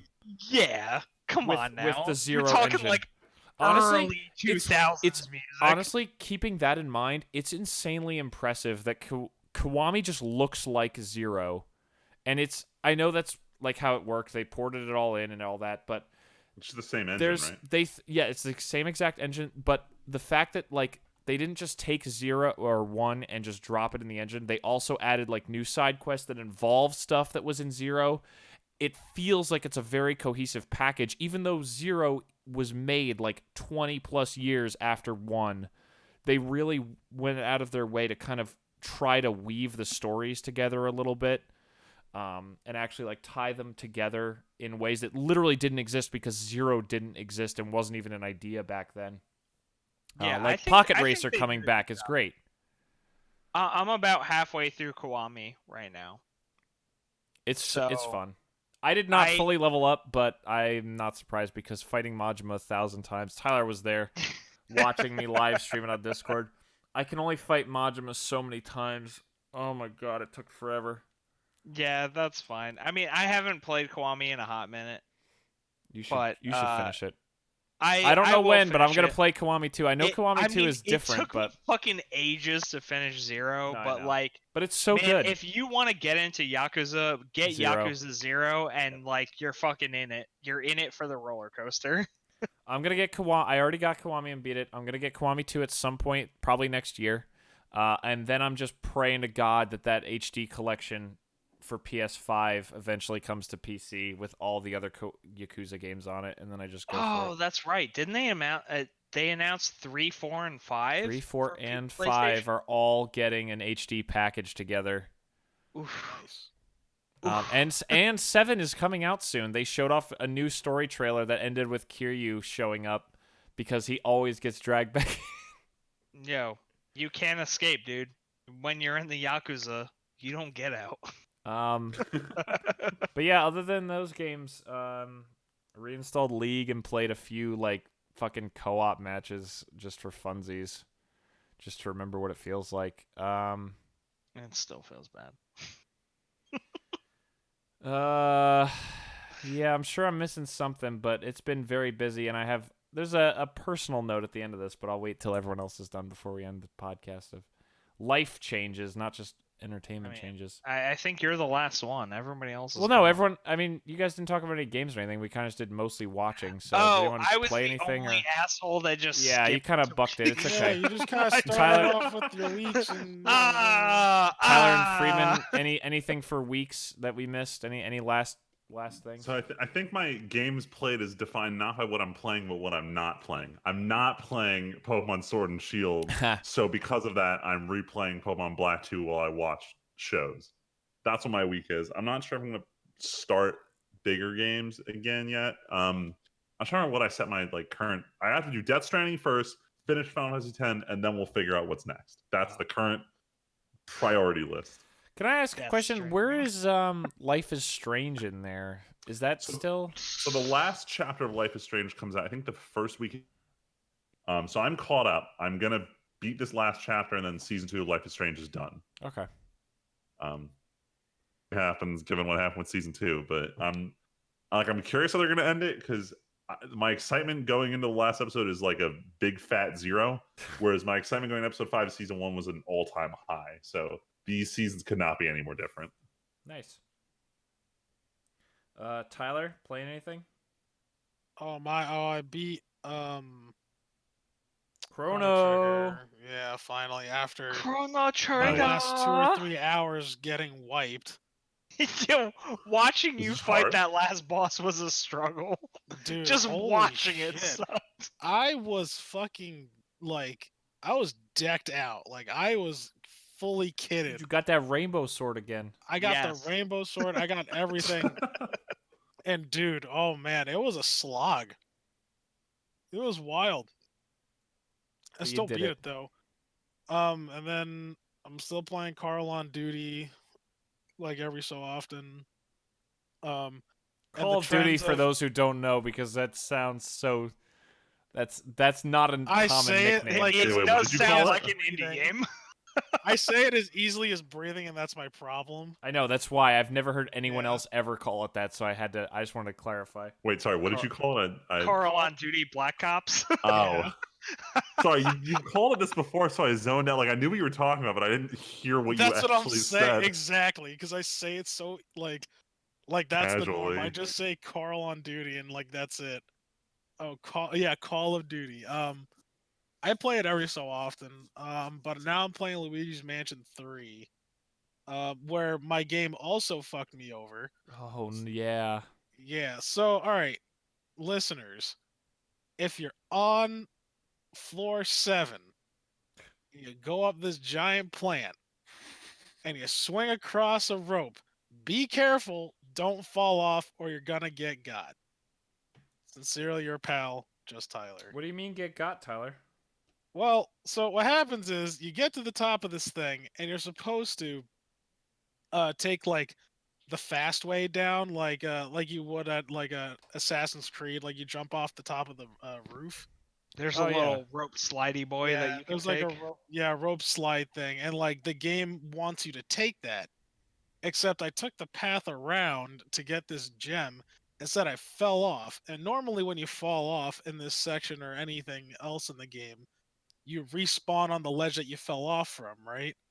Well, the game registered that I fell off on the floor below. And I tried going back up to the top, but if you remember, the rope swinging onto the top of the plant broke off to discourage me from going across the rope so I can like fast travel down. But the problem is you go back down where you're supposed to trigger the event, and it's not there. It's not triggering. I literally tried everything. I tried reloading the checkpoint. I tried reloading the game. Uh, like kind of do some weird save shit. Turn the game off and on. Nothing. I cannot advance further into the game right now. Damn. Yeah, That's nuts. it's a game. It's literally a game breaking thing, and but I'm lucky because the game's like auto saves like every floor, like every major event that happens, it has like a marked like major save. So I'm missing like 2 hours, but at least like I can not start the whole game over again because I'm like 6 hours in. 2 hours. As someone who regularly just loses 2 hours in Persona to random enemy deaths, that's fine. That's standard JRPG territory. The standard JRPG. Wait, hold the fuck up. Yeah, but This you know is what? Luigi's Mansion. This is Luigi's Mansion, and I don't know. I've been having really bad luck with video games apparently lately, and like just trying to get through them. All right, listen. This is just evidence that you should have been a pen tester. I probably should have. Cause like all the horrifically bad bugs happen just to you. Yeah, I don't know some how fuck or shit. why, but it's just you. I did. Hey, I was almost a tester at one point. I did try out for that job. Almost. I'm glad I didn't get it though. I'd be getting paid booty cheeks. Wow. It's true. It's very true. I'd be getting paid. I don't know. It's too late for this. Anything else? Yeah, you're right. You're right. You're right. For depression. Oh my god. No, nothing. I got nothing else. I'm just really busy. I got a lot of stuff going on. Work sucks. But you know what else is new? Speaking of get a lot going on and that's work it. sucks. I got nothing. I got nothing. As a final aside to this podcast, for those who've been listening, know I've been living in Ohio for about 2.5 years now. That is about to come to an end. My fiance just accepted a job back in New Jersey that pays way better than what she's working right now. So I am now beginning the process of looking for a job back in New Jersey. Not my old job because that was very boring. So at some point in the next month, 2, hopefully that not much longer than that, I will be living back in New Jersey. So there might be some time where we lose the podcast a little. But fear not, because before that happens, we will record Fallen Order and Halo Master Chief Collection Reach with these 3 guys. Coming. That's going to also come almost day of release. Tyler, just like that meme I sent. Yeah. Did you show that to Aiden? Choir. Yeah, I think did I not. did. What? I did not see a meme. I want the meme. Oh, it's See could've the meme, sworn. Tyler. Oh, it's fucking. Well, Tyler's pulling up. Anyway, so yeah, look Yeah, forward I'll to find that happening. But in the meantime, I'm going to be alone in Ohio, so I'm actually going to probably spend more A lot of time. time whacking it. No, a lot of time. To Star Wars Fallen Order. I'm going to spend a lot of time probably playing games and live streaming a lot because, like I said, I'm going to be alone in Ohio and got to do something while I'm basically alone in the state with a few friends who I play Magic with once or twice a week. So, gonna look forward to in about right after Thanksgiving, probably around then. Look for a big increase in recordings and live streams for at least a little while, unless I suddenly get a job. No, Please. no, sorry, Aiden. Why? Anyway, it is getting late here. We just hit the 2-hour mark for the first time in a long time. Oh, there's the meme Aiden before we go. So for those at home on audio, it's girls in choir practice. It's just a picture of some girls in choir, and boys in choir practice, and it's a picture of the Halo 3 main menu screen, which is so relatable. Dude, it's fucked up. Like, I hear. Yeah. I hear it. Dude, you look at that picture and you can hear it. r/pictures I can hear. Oh yeah, absolutely. You could put every Halo main menu screen for the first 3 games, and you just immediately, oh, yep, that one. Oh man. But Oh, anyway, that's quality. I appreciate it. oh yeah. But anyway, thank you all so much for listening. This is the first over 2 hour in quite a while. Hopefully we should be back next week. Nothing directly impeding that, although it is pre-Thanksgiving, so who knows what's going to happen. But in the U.S., I should say, even though I doubt I have any non-U.S. listeners. But if I do, whoops, it's U.S. Thanksgiving. But anyway, until next time, thank you all so much for listening. My name is Timpedia. I'm Friedman. Just Tyler. The less than amazing AIDS. Oh my God. And we'll catch you guys next time. Thanks for listening.